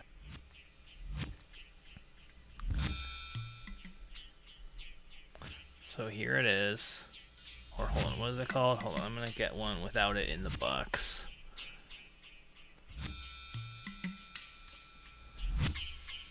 Okay, here we go. Perfect. Oh my god, why do they make it so hard to just view the fucking image? Thank you. So we found this object underneath my son's crib.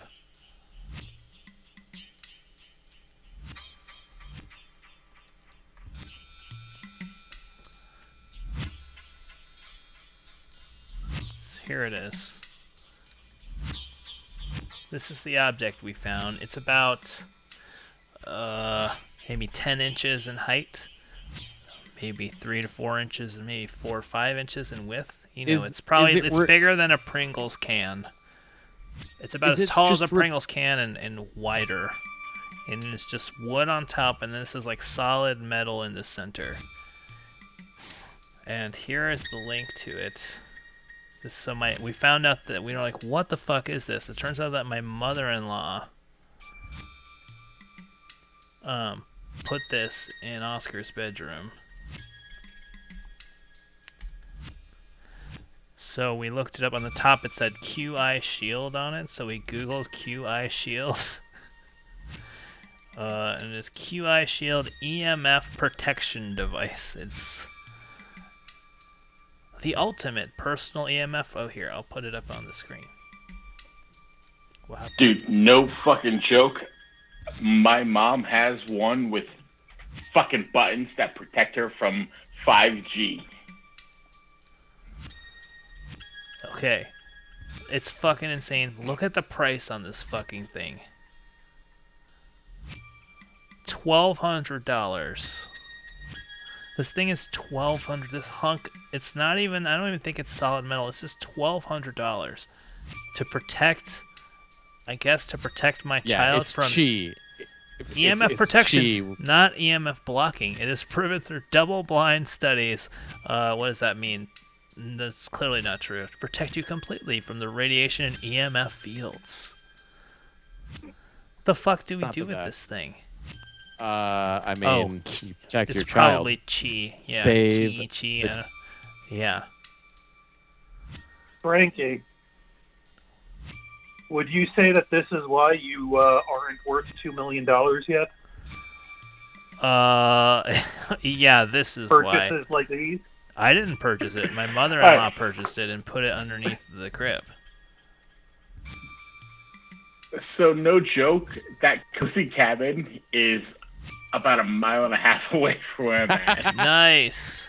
So we can buy that shit and then we can, like, help ruin your local economy. It's off of Ways Valley Road. I live very off of Ways Valley Road, but that's making me really uncomfortable. That's crazy. Yeah, we should. Oh my God, I should take it. Yes, we should look up what Marjorie Taylor Greene's signature looks like and have somebody do it in Sharpie on the top, and then sell it as an autographed one. Maybe we could do. Maybe the Trump store isn't fun, but the Marjorie Taylor Greene store is maybe more fun. Did you see the clip of her testifying? She said she never said that about. Yeah, Nancy Pelosi. Yeah, and then they literally like put the tweet up on the screen. They just in Tennessee allowed for you to be 18 years old now to own a handgun. You can't drink, but you can have a handgun. You can buy a gun. Han Mackay, this is the official Chess Devil T-shirt that I purchased. Ice cream cone / Chess Devil. This is the official T-shirt. Can we still make pack merch? No, we can't make it anymore. We've been denied access to the website. Merch. We have to ask them to make it for us now. Oh shit! If Horny Crew's here, they missed Hunty's Horny Week. They missed your Horny Week. We didn't hear about your Horny Week. Nothing hornier than a horny week. Yeah, you did. I had several horrifying interactions with sexy people, including at Go Sketch Yourself. Wasn't that last week? Yeah, that was last week. That's yeah, it was last week. I didn't know. I thought maybe you had another Horny Week. They also missed the story about the Chess Devil having his nuts pecked at by a chicken while he was receiving a blowjob. I mean, that's pretty. That's a highlight. What a show! We got promo videos, creepy voicemails. We got it all. I have one more thing. I talked to my parents. I called my parents this week. And my mom wanted to talk about last week's show, and I'm gonna try to do her voice because she really enjoyed the person who did the Chad Gadya, which is the story about the goat that I think only people who have like been to a lot of seders sort of understood. She really enjoyed the Chad Gadya joke. But then she was like, and I got to hear about Oscar's boner. Oh yeah. It's the most indignant. She's very indignant that Oscar's boner. Get ready, Grandma. It's gonna happen to you too. had been discussed on the show. She found that. I'll never talk about that again if we can take a tour of her basement. Yeah, wish in one hand. I'm gonna break in there. Oh my god. Yeah. Hey, yeah, you haven't lived Michael's until your mom? own 3-year-old child just walks right up to you with a boner, like there's nothing going on. I'm going to throw this in there. I want that tour of that basement. Yeah. So I am going to continue to not talking about my boner for the rest of the show. Thank you, Hunter. For the rest of this show, I will not talk about my boner. I feel like, could we make that a Kickstarter award? Let's do a Kickstarter and have that be like the God tier award is a tour of your mom's basement. I don't know why we would need a Kickstarter. The show costs nothing, but... Oh, man. Yeah, I mean, Will... Hunter, also $20 if you don't talk about movies or baseball anymore. So here's the thing. It's impossible. Here's the thing. I don't think it worked with the person I was seeing because they don't like movies or baseball. Yeah. Hunter, I think the fact that you asked them to watch your open mic skit show, and then come watch this show, I think that might have been the reason. They asked me. Frankie, can we get this place? I'm gonna paste it into the chat. Okay. But this is where we start the Dark Matters cult. Should Dark Matters buy a property? Oh my god. Yeah, I'm getting some Midsommar vibes from this. They wanted to see the show on without me. What happened with that, Hunty? It's fine. Is it still going good? What's going on? I haven't heard from them in days. Oh, I'm sorry. They're getting ready to go on tour to go literally tour the world as a semi-famous musician, and I'm just sitting here all alone. Oh, it says coming up big battle reveal. I should have probably deleted the text. That's Probably been should on have the updated screen that. for like 2 yeah, hours the now. Hannah Mackay. Here is the Bilo reveal. This is the reveal. He's cleaned up his act. Can't really see. What's the real reveal is how like incredibly gray my hair is, and the darkness gives me like some benefits here, but it's really gray. It's really getting gray. I like gray yeah. hair. Stephanie's hair is like pretty gray. I think it looks great. I don't think it's something to be ashamed of. I've been doing I don't know. I mean, I don't think so either.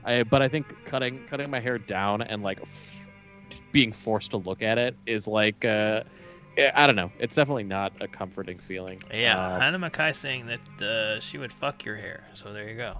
Great. Fantastic. It's less fuckable now. There's less area, to get in there. But so when you walked the 5 miles to the subway, would you get like a BMT, a meatball? What was your sub? I'm a roast beef sub guy myself. Wow, roast beef. I mean, do you have those pants? Can you show us those pants right now? Or I am not Jared Fogle.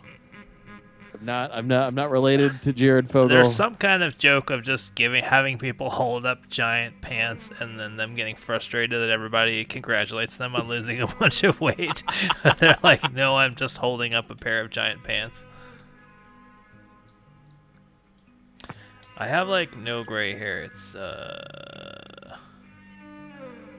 Some people don't get disturbing. I mean, I don't have much hair to begin with, but there was the guy who like ran. Look at this shit. Hold on. Yeah. Look how bald I look like. I mean, Marty Scorsese. You look like Marty Scorsese. I don't know. I look like Martin Scorsese. You look like or my band on my head. I don't look that bald in the dark.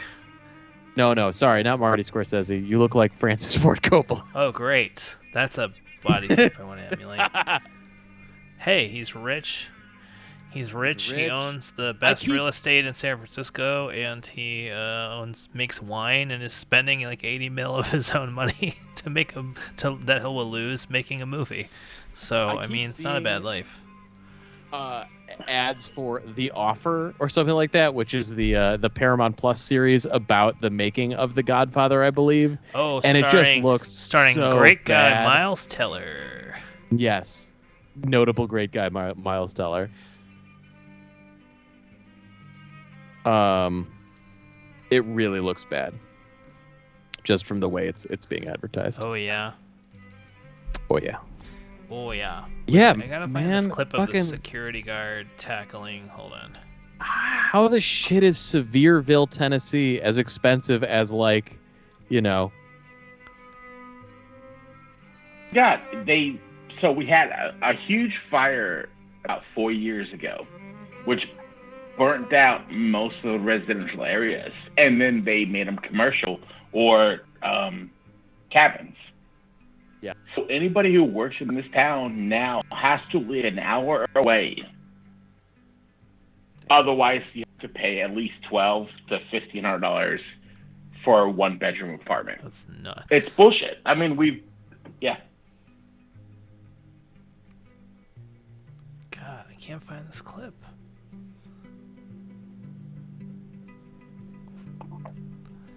I'm sorry that I'm flipping through. I'm flipping through the Redfin of Pigeon Forge and the surrounding area. So for Jay Fleishan, Dolly, Whoa. a lot of time. She's an amazing person. Yeah. Superior County High School. Yeah.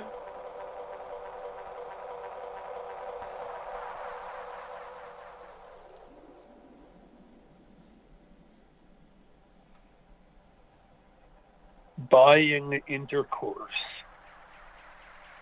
How much would that cost?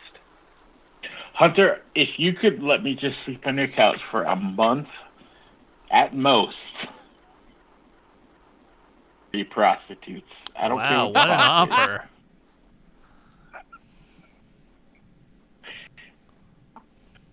Want to come back with someone that I kind of know before I have to go to a bullshit room.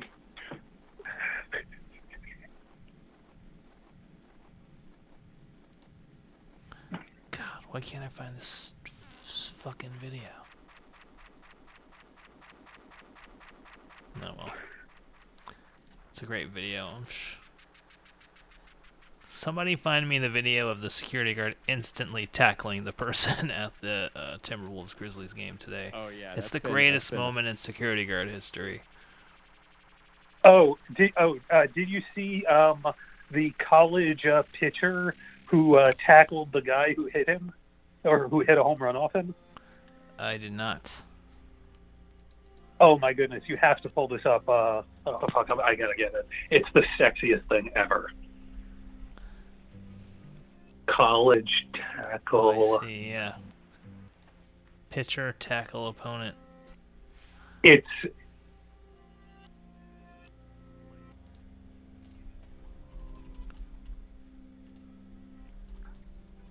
Oh no! I might have gotten quiet, or I might have gotten quiet when offered a deal I don't make. And I'm now thinking of how to negotiate.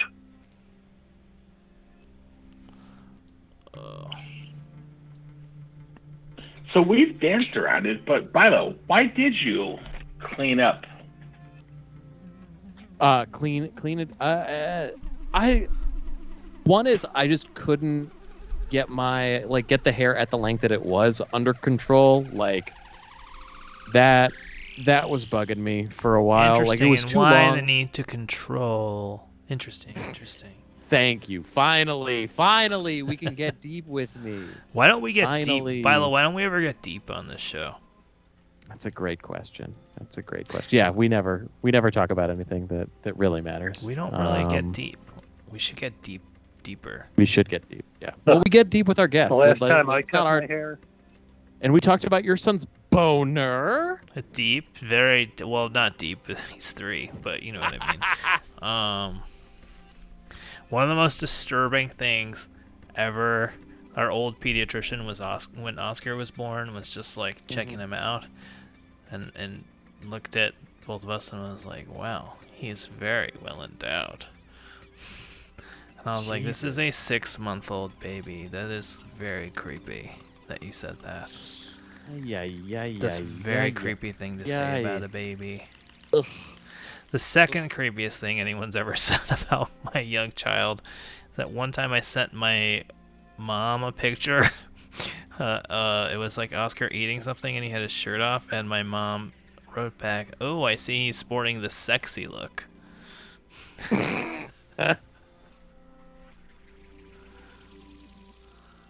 This was a female doctor, not a male doctor. I don't know if that changes anything. But yeah, did this doctor direct Jeepers Creepers? I have 1, no idea. 2, The and doctor 3? moved out of the area, so she's not our pediatrician anymore. Why was that? Was there a red dot associated with? I believe she just moved to Orange County, is what happened. It is different. It's different than it being a guy. It's still a very weird thing to say to a new parent. Yeah. It's probably not even 6. It's probably like a month old or something.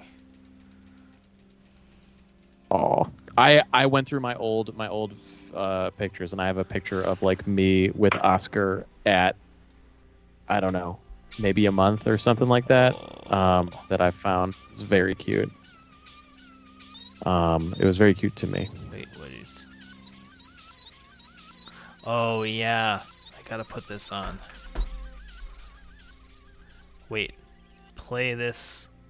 You texted me, play this OE. And Play this one. Which one? Did it not? The one, whatever the one you texted me earlier? Yeah. Okay, yeah, Hunty, you may want to check this. Hold on, how do I... This is at a Yankees game. Oh my god. Yeah, and really... Here, how do we put it up? Yeah, and really... How do we put this up here? Hunter, are you currently in Los Angeles? Because we've got this Twitter video here. Yeah, I want everybody to watch it very carefully.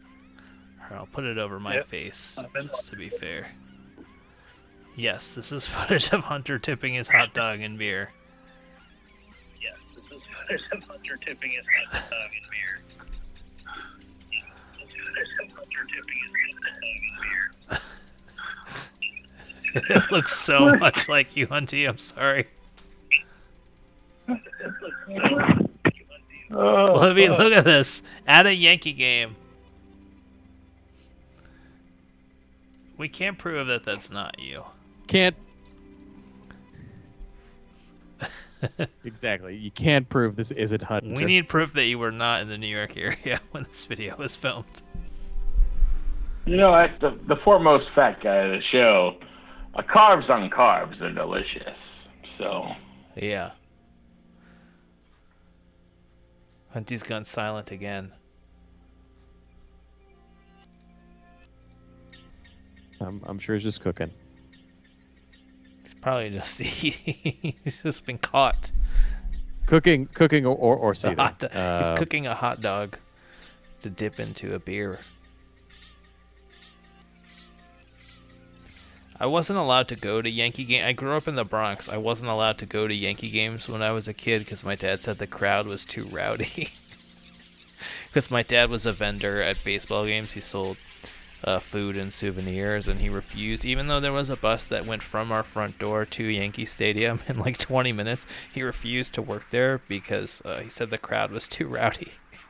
He didn't like being around them. So he worked at the Met Stadium.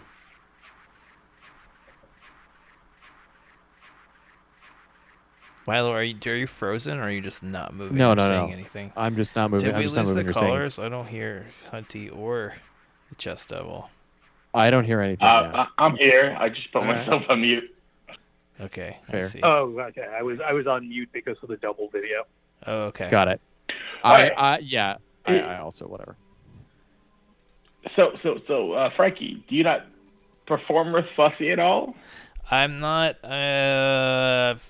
performing at the moment in in-person shows, so no. Contexts. I have not been performing with Fussy. All right, Bilo, tell us about the new members of Fussy. Well, one of them already quit. Go straight up. Yeah, one of them who I've never met already quit. We have three members. I met one of them after a Fussy show. Now this person didn't do the show. They were performing at a different show, and then came to the bar, the Broadwater, after the show, and was like, "Yeah, I was doing this other show tonight." I was like, "Oh, okay, that's strange." But that person quit, and I met them for all of, let's say, 35 seconds. The other two people are great. One of them. Let's see. Cassie is I think like a musical theater. I think like her background is in musical theater. And she, I don't know these people particularly well, but like she I think works at I know like comes directly from shows from like teaching neurodiverse, like she teaches classes for like neurodiverse sort of like teens and adults, which sounds very cool. And she's really fun to play with. Really like a lot of good energy, easy to play against, does characters well. Just fun. Yeah, really fun to do scenes with. What we're missing, frankly, is height. I feel like our new team members, none of them above 5'4". Would you like a large fat man, a 6'1", very large fat man to join Fussy? Okay. I mean, I have a pitch, even if they won't let you. I have a pitch that you just join. You just come and do the shows and say that you're me. Hey, I actually have a great story. Check this out. I auditioned for the Pack House improv teams on a 5-person team, and the other the other 5 people made it in, and I did not. One person who didn't show up to the audition made it in anyway. I'm sorry to laugh, Hunty. Honey, how does it feel that a person that no one's ever met just got asked to maybe join their improv team instead of never being part of the theater to begin with?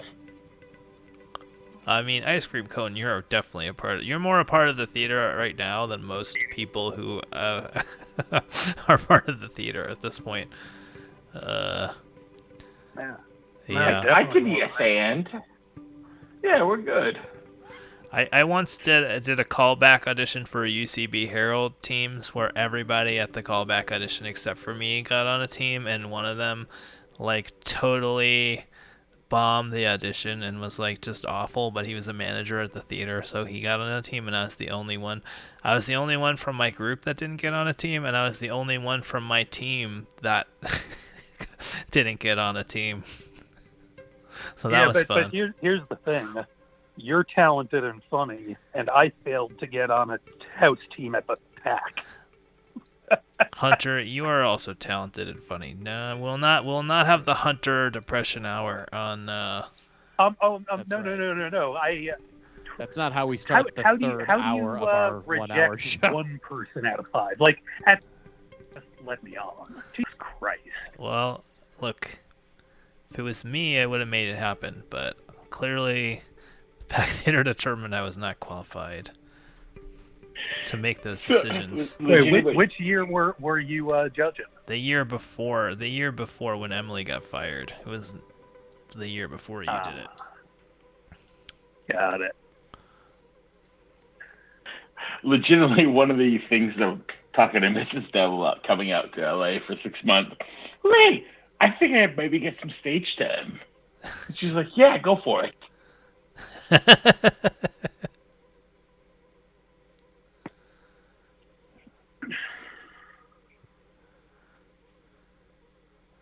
Wow, I've just been called a funniest friend. I'm going to take that to the grave. Hopefully not instantly. That would not be my happiest moment, Uncut Gem style. What if Frankie saying that meant that he got shot in the face? Yeah, it would never get right better now, than and that. I have to figure out how to stop this stream before the Pack Theater channel gets banned. Actually, speaking of that, I should just take my feet out right now, right? I mean, I think that's the way. That's the way we gotta go. Yeah, we gotta get our $25 worth. I'm taking my feet out right now, America. Do you think? Wait, how much money do you think this show has generated for Miles Stroth Industries on all our streams? How much money do you think it is? It's not zero. It's not a lot, but it's not zero. But is it more than $25? Oh, great question. Yeah, personally, I've put into this theater about $250. Wow. All right. That's 10 months of our rent right there. Westworld says it's almost zero, I would assume. Sorry to interrupt, but I believe, Bilo, me and you are wearing the same shirt. We're wearing the Anaheim shirt. We are. I am wearing the Anaheim shirt. Oh, right. hell yeah. It's a great place to see your dad's dick. I still haven't gotten my... It's at your Hell house. Yeah!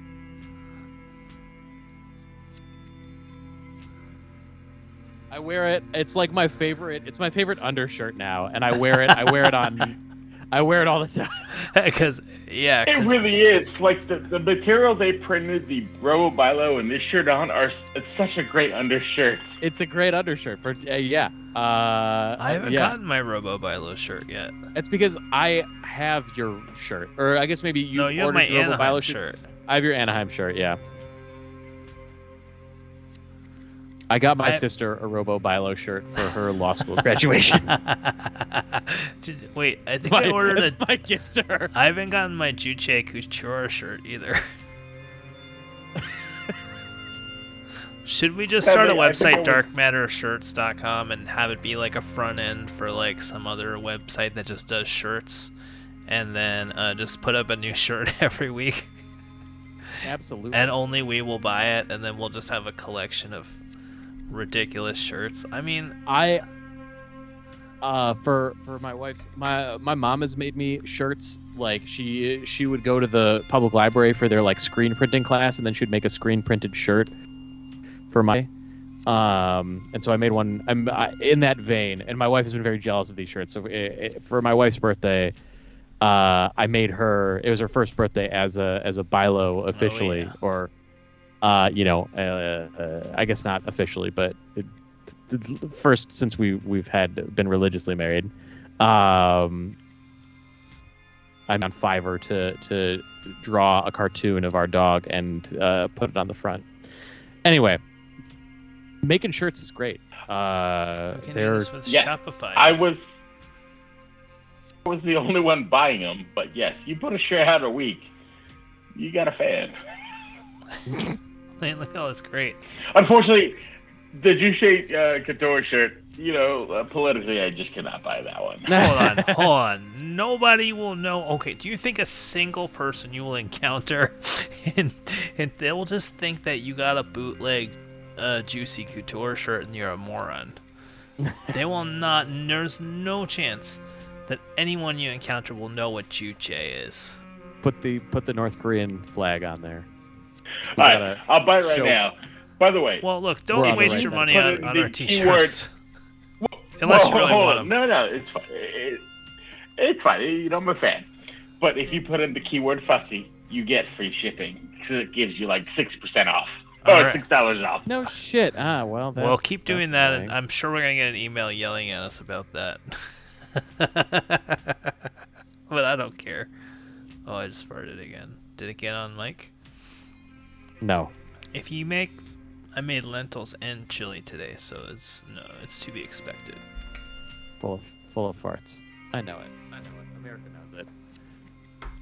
If you're not thinking it, you're not paying attention.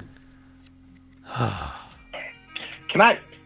Since the whole point of me calling is trying to find a place to stay for just a tiny bit. Hunter, you're still there, right? What's up? Yeah, Hunter. A guy you've known over the internet for over a year and a half. I'll give you $500 to sleep on your couch for 3 weeks.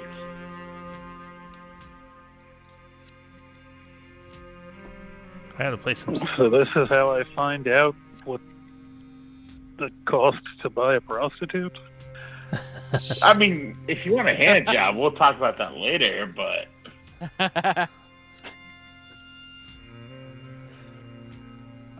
Yeah, this, I have once purchased a hand job, unintentionally. What? But, What do you mean unintentionally?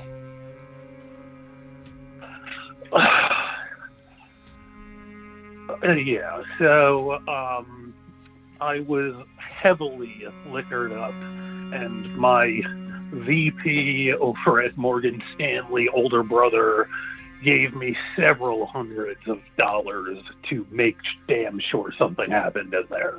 This was, like 12 years ago, and it was very weird, and it was a horrifying experience filled with rubber gloves and back rooms, and I used a fake name, but the you name that I seem chose excited was to get Moshe. back to it.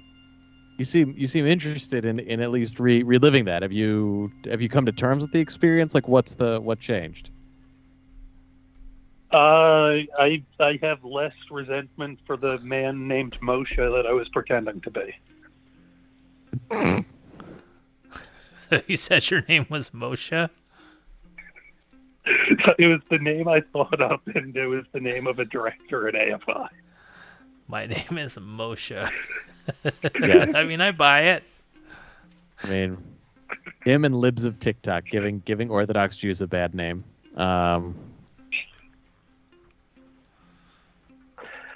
what's your fake name yeah. if you were going to go get a clandestine tit job? What would be your fake name? Would I need one? Is it really necessary? No, it wasn't, but when I was 22 and confused as shit, and just being thrown back there with several $100 bills, yes, I needed to tell them my name was not Hunter, or else I was going to implode. Yeah. Yeah. I just go by Skeletor. Yeah, Reggie's name. Because you know how, like, famous people, when they check into a hotel, Yes. it's not George Clooney, it's like William Jackson or something. Yeah. It's a Rosemary Clooney. Yeah, Rosemary Clooney.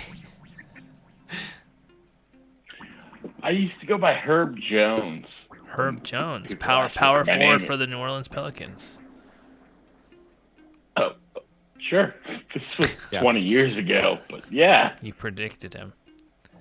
I go by Ron Harper. Which, if you're a Bulls fan from my era, I could. Yeah, Bill Wennington. Bill Wennington's a great, but that's you're like, either Bill Wennington's staying at this hotel or that's a fake name. Yeah. I have written several things that either feature the name Shane or Spencer as the protagonist. Oh yeah, first Shane name. Spencer And would it be a is- great fake name.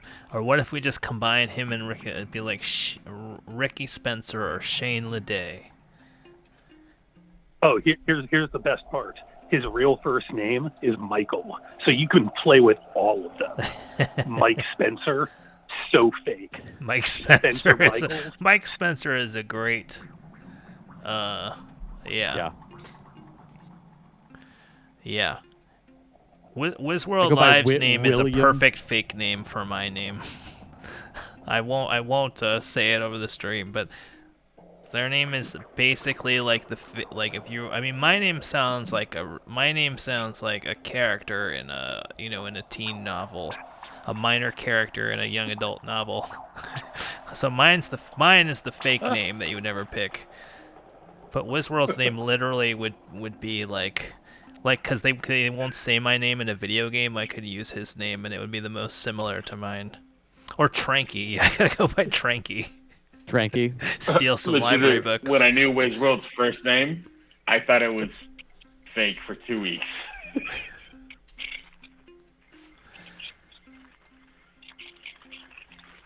Yeah, I'm gonna go by Tranky.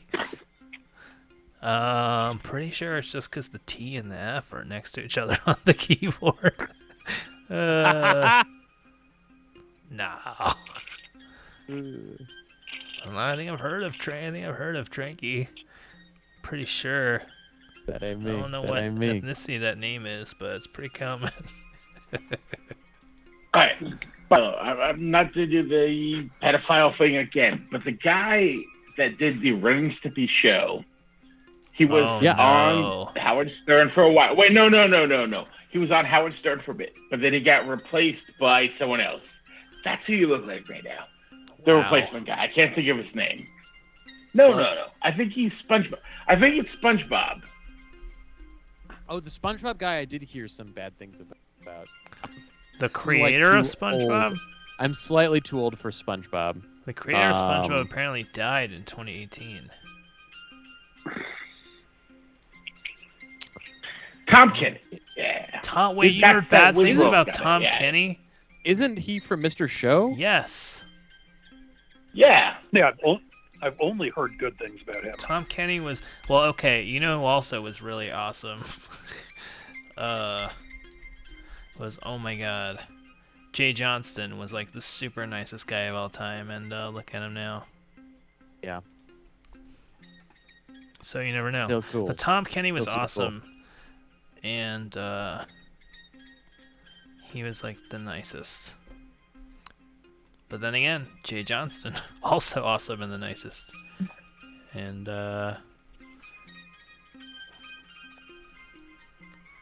that was the craziest when the FBI posted a picture of Jay Johnston. Like, usually the FBI posts a picture and there's like, well, there's no way that I'm gonna... Like, that's the only time I've ever seen, like, we need your help to identify this individual. It's never once. I've never seen a mugshot or, like, a photo. It was like, oh. Like, oh, I have that person's email address. Well, you guys never... Like, shit. Alright. I was part of the group that helped find the wrong Boston bomber on Reddit. Oh, no. Yeah, that's probably the darkest moment I've been a part of. That was terrible. I think I read that, but I was not actively working. I was just like, oh, they found the guy. Oh my god, look at this. I gotta put this picture of Michael with Oscar. What was the deal with the wrong Boston bomber guy? Why was he identified? It was just a dude with a black backpack. That's all it was. Oh boy. It was the wrong black backpack. Oh, like from the video footage or whatever? Look at this picture. Oh my gosh.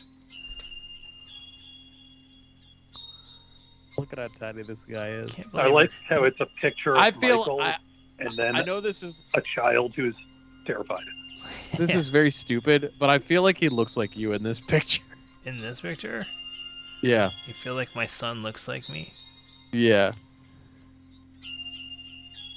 Hold on. I wonder if I can find my favorite picture of you and Oscar. Oh my god. It's one of my favorites too. Over from House of Galbi. How do I find it? Do they do people? Yes, here we go. People. Apple. Love this AI feature here. Let's see. Look at this guy. He loves AI. Well, for this purpose, yes. The purpose of finding a photo of you. Loves AI, this guy. Yes, here it is. I found it. I found it so fast. Brother Wags coming in hot. That's a great question. What's the plan? What's the plan here? Plan is, we plan to have children. But like when? We're planning. It's planning. Oh my god, that one had to have been picked up on Mike. This is my favorite that photo of far. Michael and Oscar.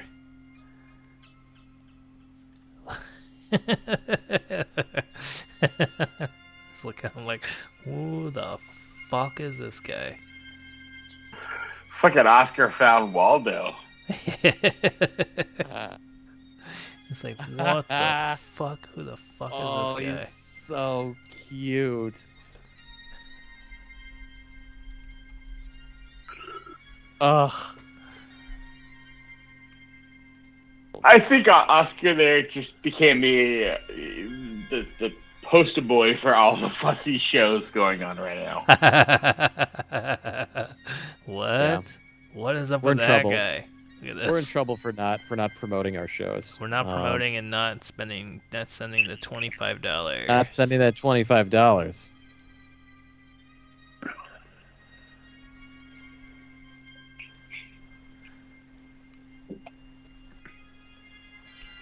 I got definitely got $25 worth of enjoyment out of not sending them $25. That was my plan. That was my intention. My goal. And you Pulp Fictioned it.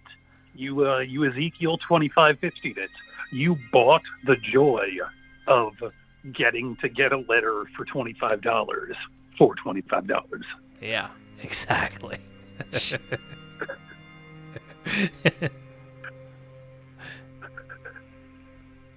I do. Is that an asshole thing to do when somebody wants something really petty from you? You just make them work harder than it's worth for it. I really like doing that. It's a good deterrent. Like, it's a good way to deter people. Also to make them. I mean, feel I love that, frustrating the one. Like Michael improvising with you, like that's always been like, how can I fuck with Michael as much as possible? Just possible. Yeah. Pew Pew Pachu had a very let's just keep the ball in the air about fucking with each other, and maybe the audience will enjoy it. It's true. That was just a fun team to play with. Now look at you. Yeah. I have my own show on CNN Plus. Oh, bad news, Michael. The Michael Bilo Improv Hour, starring Michael Bilo, coming to CNN Plus in 3 months.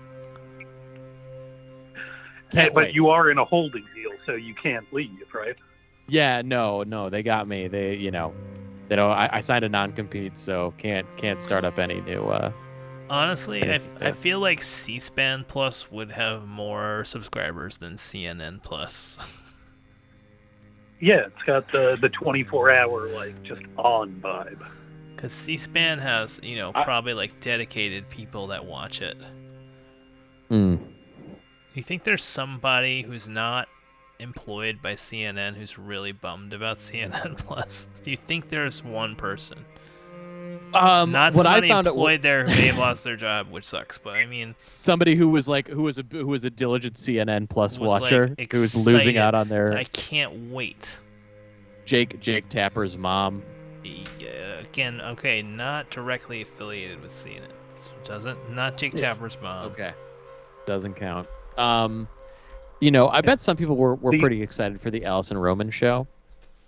That's like all I remember that was on CNN Plus. But that didn't start yet, right? If you Google search CNN Plus subscribe now, they're still have ads that take you to plus.cnn.com/subscribe, and then when you click it, it just takes you to the CNN homepage. That's good. Whoever did that, it's A+ engineering management right there. You just short circuit it. Look, it doesn't matter. It doesn't matter. You don't need to go re-architect the money page. Is spent on the ads, yeah. Just get people back to the CNN homepage. Hey, Bilo, did you take the South Carolina job? The South Carolina job? Was that not what the thing you were applying for in South Carolina? I don't think I was applying for a job in South Carolina. There was a job where my boss would have been in North Carolina, but I didn't take that job. Wait, would you have been working for my sister Jocelyn? very likely no. Unless she masquerades as a very friendly Indian guy named Naras. Well, you know what? She has a newborn, but she has a lot on her. She's got. Don't talk about your sister's body, please. No, she's 30, so I won't show up on your map. Don't worry. I don't even. I don't know if I've ever talked about this on the show, but when I went to the conversion to Judaism class, the rabbi who taught that class for Sam has to convert to for Judaism Sam, yeah. because she's not matrilineally Jewish. That is correct. Yeah. The rabbi there talked about one of the things in Judaism is that all the commandments you can sort of break to save your life, with the exception of one. And the first one is murder. You are not allowed to murder to save your life. That sounds insane. And the second one is incest. You are not allowed to do incest to save your life. And the rabbi and this is something that I had never learned. I'd learned about that basically any commandment can be broken to save a life. You can't murder to save your life. So if somebody comes into your house with a gun and says, "I'm gonna kill you," you can't shoot them. No, that's not. Yeah, murder. I thought murder Jews is have been like moving to Florida for years for standing murder. around. Murdering to save your life is somebody comes into your house with a gun and says, "Murder this other person."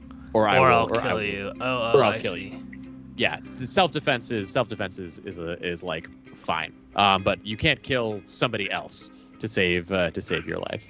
Oh my God! I need to interrupt right now. This is the opposite of the amazing argument that Jews can have abortions, so therefore it's not religion, but Jews can't murder other people.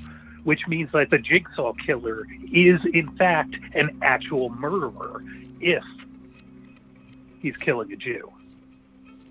Because it's not a question for the Jew. The Jew can't kill someone in order to save their own life. Live or die, make your choice. You can't. It's true. You can't. You're not.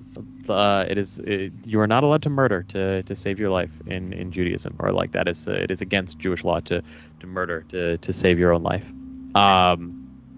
But the guy who taught the conversion class just mentioned this. I had heard like don't murder.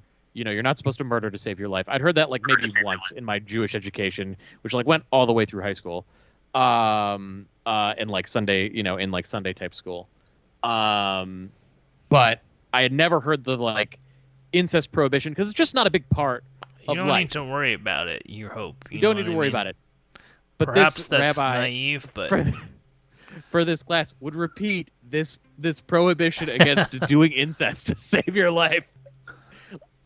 Like every class and multiple times, more than once. Every class to discuss the principles of Judaism that are inviolate. So no doing incest, even if someone is going to murder you, even if you cannot. What's the deal with coveting a neighbor's wife? In the Ten Commandments, not supposed to do it. Not supposed to do it. But what does it exactly mean to covet? It's like you want to. Just like Sharon looks hot tonight. Don't say Sharon. I did that on purpose. Is that coveting if I violated a commandment? Just coveting, you know what I mean? Does covet mean? I think it's more like I think it's more. I don't think it's like look. I think it's like desire, right? It's like the. What if Sharon is just a hottie and she lives next door? And you can't help but look when she got to pick a struts different name. We got to pick a different name for this character. Okay, Paul's your mom's a hottie. Okay, I have a question about this class. Yeah. Would you say that 99% of the people in this class are taking it to get married to a Jew? Yes, I would say that. There was one guy who came on the first day who really wanted to debate the rabbi, but then he was like, that's not really what this class is about, and he never came back. What did he want to do? Like, what's an example of him debating the rabbi? Like, a lot of it was just like a lot of the first class. It was like 18 like 3.5-hour classes. Oh my God. God. A horrible experience. 18? Yes, 18 3.5-hour classes. That's and like they often went insane. 4. It's very, very long. You did get a pretty comprehensive Jewish education, but if you just cut out like the discussion of like gross sex that added nothing, you could have gotten it done in about 2 hours of class. Wait, I need to ask this question. If this is a class about having marrying into a faith, how would the incest ever come up? Well, that's. I mean, any reasonable person would ask that question. I don't know. I think it's because the guy who teaches the class, Rabbi Neil Weinberg, thinks that it's was that the rabbi at your wedding? No, God, no. No. No. That was Rabbi Jim. Was our the guy who married us. Who married Jim. He married our friends Nick and Kat. And he was, I think, Nick's rabbi growing up, but he's just like a pretty chill old man who was wonderful. And my mom loved him. But no, Rabbi Neil Weinberg, who teaches this class, just. Oh yeah, why would incest never come up? Who knows? Like what? Like I think he thinks it's like interesting or like funny or like it's a way to keep the class, you know, like going or something like that. Hilarious! And What a it's hilarious just, topic. It's just so off-putting and like awkward. What and, about like, What about the rule where it says if you fuck a if a man fucks a goat, you have to kill the goat, and if a woman fucks a goat, you have to kill the woman and the goat? Did that come up in your class? That one, I don't know. That one didn't come up, at least in a class that I went to. I think I went to like 12 out of the 18. Yeah. Classes, and I think Sam went to all. What 18, about men obviously. who have long hair should be stoned to death? Did we cover that one? No, I don't think that got covered. Unruly and if it children did, I should would be stoned to death. Did we get that? Did we get that one in? Yeah, you know. Well, they'll stone you since you've been alone. They'll stone you. Yeah. Bala, who forced Sam to go to the classes? I don't know if it was just like we decided that we wanted to have the family be like a Jewish family, and so that meant like going through some sort of conversion class. Who was we? Me, Sam, and I, the two of us. Okay. Are you kidding? I would never talk to my mom about this. Never in a million years. Like, this is like anything where I would need, sane advice about about something that could be complicated, I would never ask my mom. Who do you think is weirder, your mom or my mom? That's tough. That's really tough. It's real tough. I mean, the thing is, I've never seen the puppets. And Philo, I need to know, what do you think about my mom? What do I think about your mom? I mean, she's like very much a straight shooter and like, quite. She's like a fun mom. I know that she's like she's like a cool mom. Like she has like lived a life that like I can kind of understand, and she is a person I can relate to, and so I would trust your mom's advice over my own mom's advice for most things. Hunter, how much did your mom win on the chase? No, I actually can see the way my mom's mind works in like that like there is a very like wider arching way that her brain works, because she's not like the most educated person, but she knows, like, she didn't go to Yale, yet I can absolutely see the two of you having the most fucking, and I have seen you have the most. She's run a business, she's out there like living with normal people, and like that I think that's part of why she quit LA, by the way. She missed normal people. Yeah, I mean, fair, good, and good honor for it. Hunter, is your mom a size queen?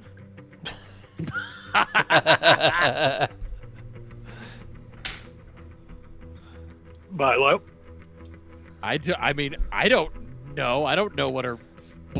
I mean, obviously, I know the Mitch Altman has the hog, but I don't know. I mean, like she hasn't been with Mitch Altman for multiple decades at this point. Stephanie said today that we needed to do a Hunty the musical on this show, and one of the songs would be the hog singing as the hog. Yes. No. You remember Barry? Yeah, I don't remember anything about Barry's dick. I just imagine how big Barry was as a person. Yeah, he was a sizable person for sure. Yeah, he was basically Brother Wax size. Like in that like exact perfect proportion. So I'm willing to guess Barry had a big dick. I mean, they're still together, and he's still alive. That's great. I'm glad. I liked Barry. He's a fun guy. Yeah. Oh my god, I can't imagine what this office smells like right now.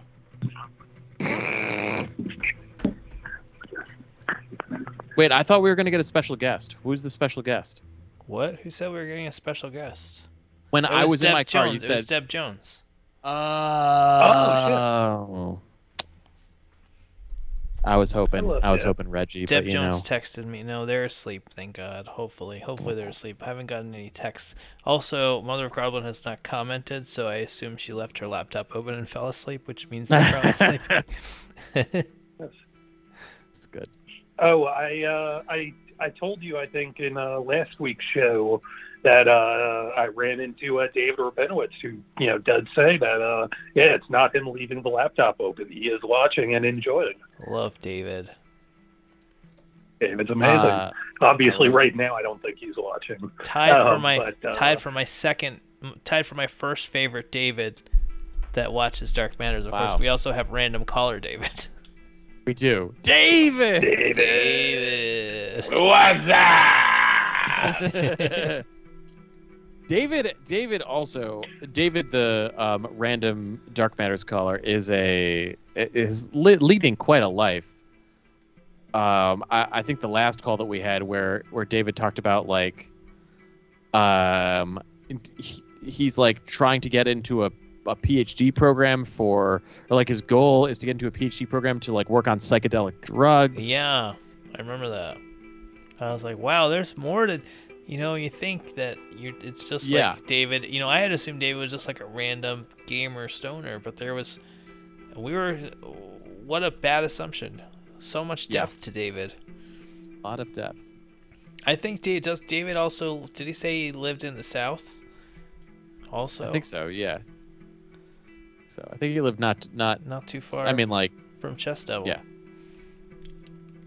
15 beds. No, 12. never pegged David. That you know of. Who knows? You were talking about Deb Jones earlier. One of her friends, Danielle, was she? Did she perform with you guys recently? Has she actually shown up to any of the shows? I see a lot of texts from her saying she can't make it.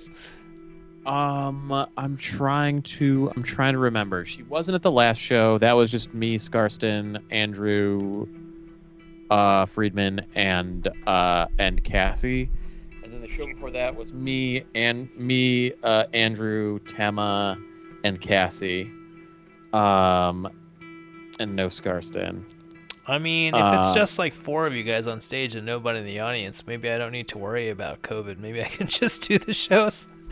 I mean, these are not the most, they're not what you might call the most well-attended of shows. It's not a packed restaurant, is what I'm saying. I'll just bring my air purifier and put it on max in the back. There is kind of that vibe of like, oh, wait, you mean 7 acts are in Go Sketch Yourself, and that's 7 people, and I can stand all the way in the back and keep my mask on while I'm watching? Then sure, I'll continue going to Go Sketch Yourself. Yeah. But, like, I don't necessarily know if I want to sell the show out. But what annoys me, right, is there's no definitive, like, you hear stories of, like, we have video of 2 guys who just passed each other for 30 seconds and one of them gave COVID to the other one. And they're like, we know that a person in a hotel room opened their door right at the same time as somebody with COVID and they got infected. And it's like, okay, so you can just get infected randomly from anybody, but then also, like, I rode in a car for 45 minutes with my friend who had active COVID without a mask on, and it seems like I didn't get it. Either I got it or my antibodies fought it off, you know what I mean? So it's like what is the deal? Like, how, like, what, you know what I mean? Like, if I'm in a restaurant for 1 minute, am I safe? Am I, like, how many people need to be in there? How many, you know what I mean? Like, there's no, I feel like we should have this data by now, like 2 years into this shit.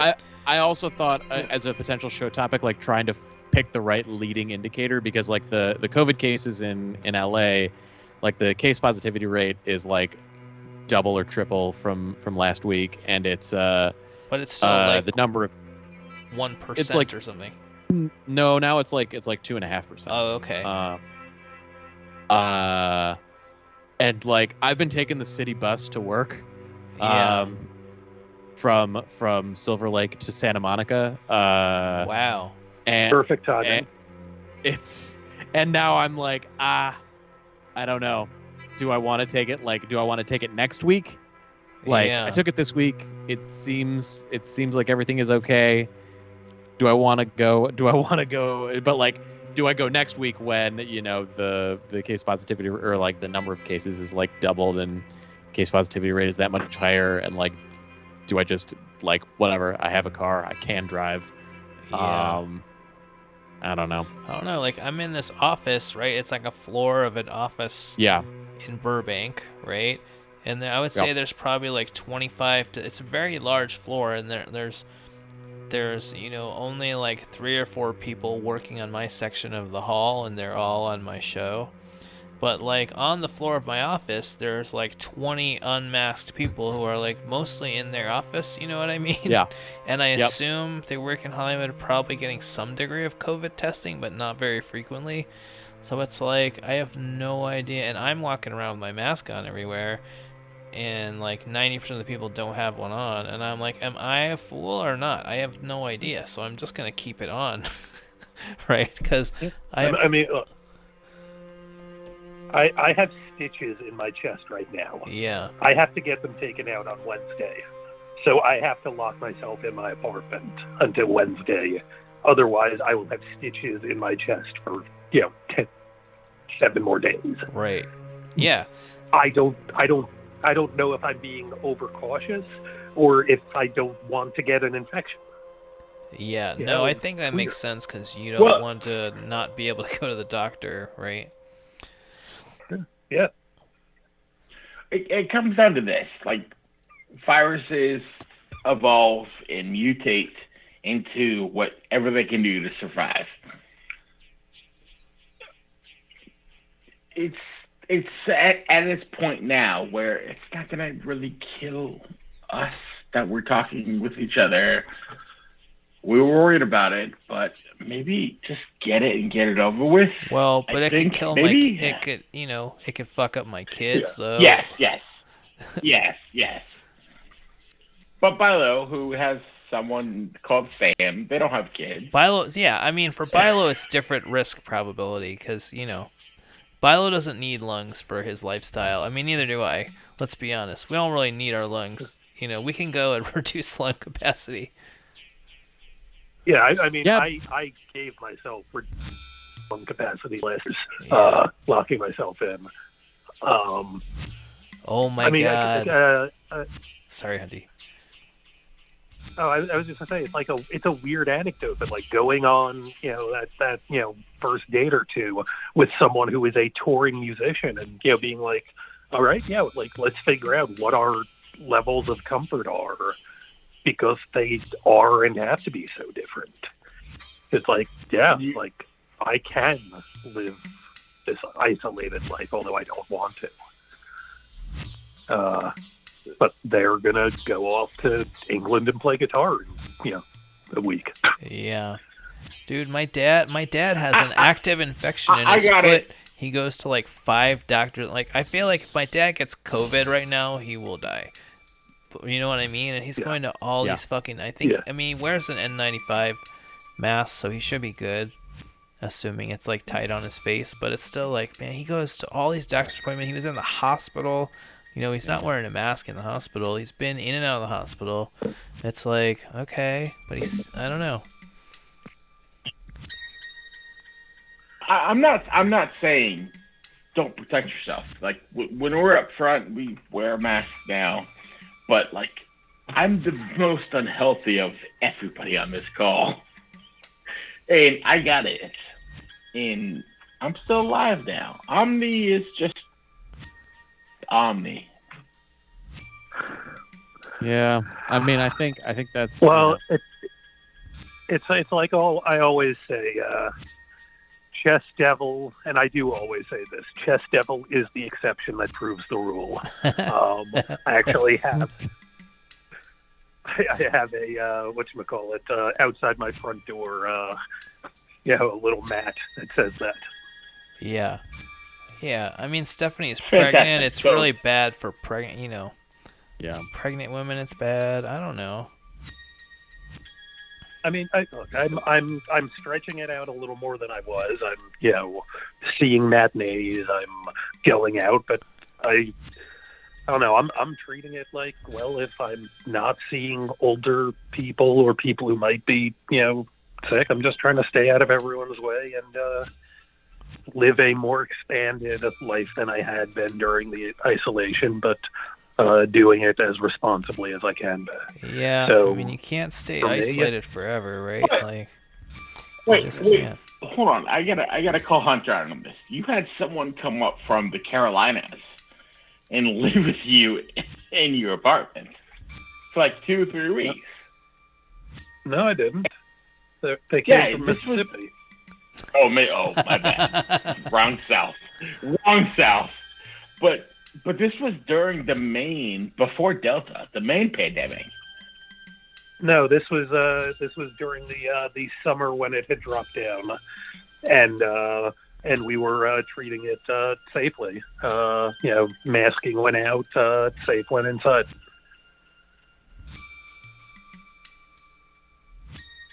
And the lack of isolation really helped, having someone at home.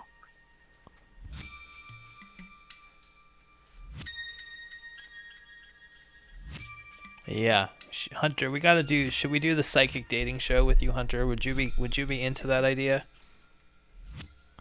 I'm intrigued by it because I think I learned a lot about what I'm looking for as a dater based on this experience, and I'm fascinated. And I think you're fascinated by yourself. It would make.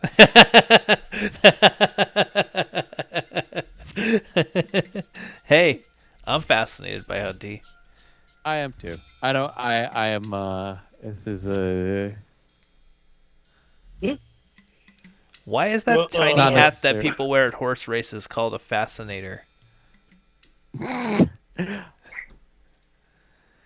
Does it distract the horses? Yeah, maybe.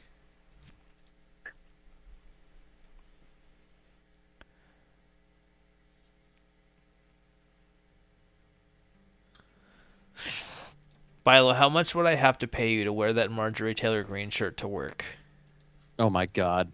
I mean, like, you know, people would know it was. If I had to, I would put a shirt over it. Oh my much God! Like I am wearing this. I kind of want it. Yeah.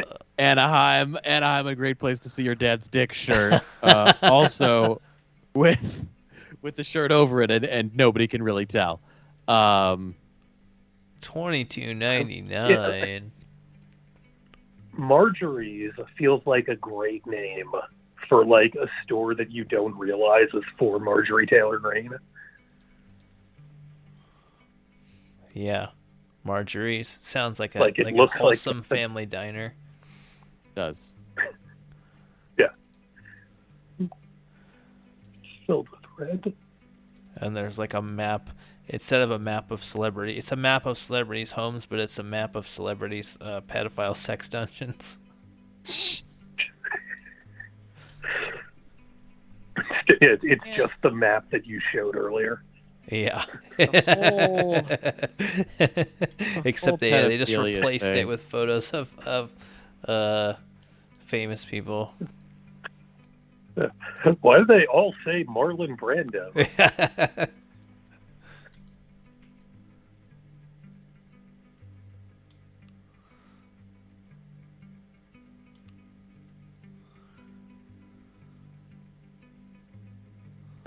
I have a deep and heavy thought that I would like to share with you all. Please.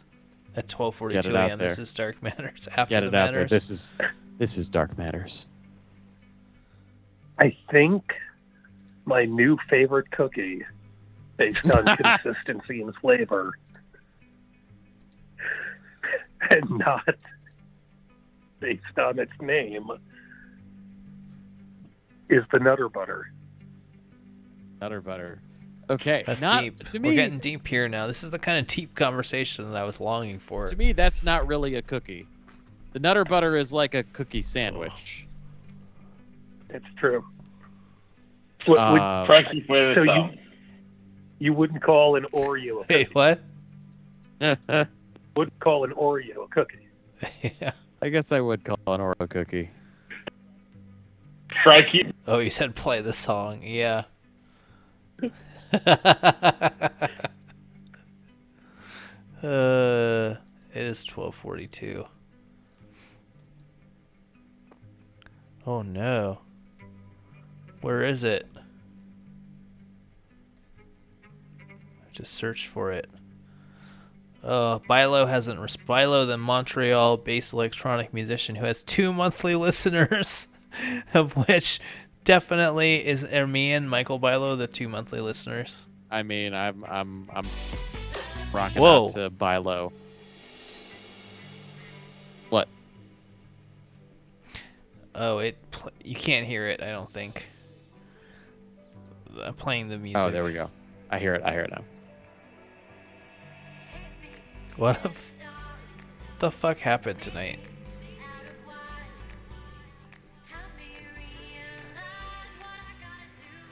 I like that we got played off of our own show by the Chess Devil.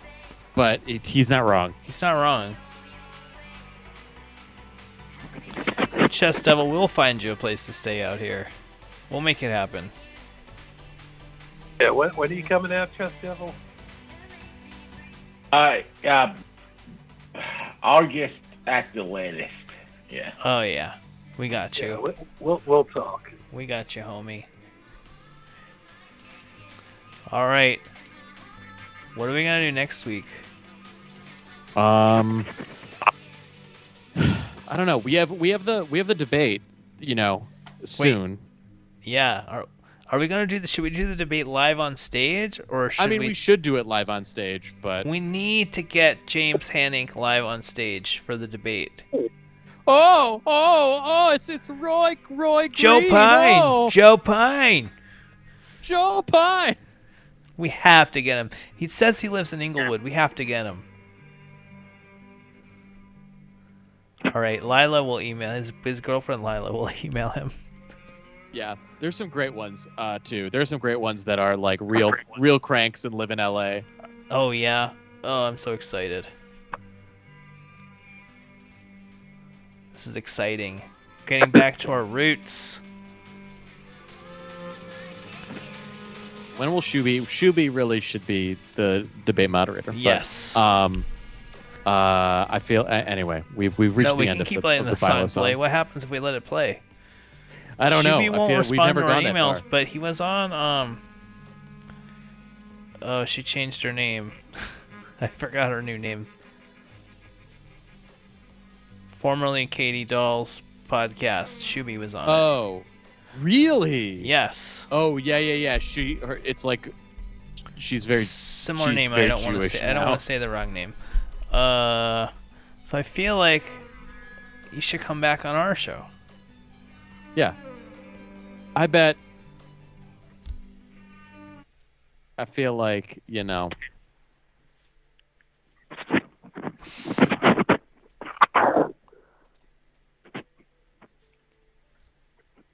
there's a lull. Anyway, he should come back on our show. He should come back on our show. Or I could get my realtor who is on Real World Las Vegas, I think. I mean, that's pretty cool. Oh, it just repeats. Yeah, Real World Las Vegas. Do you think they're going to do a reunion? It's the 20th anniversary.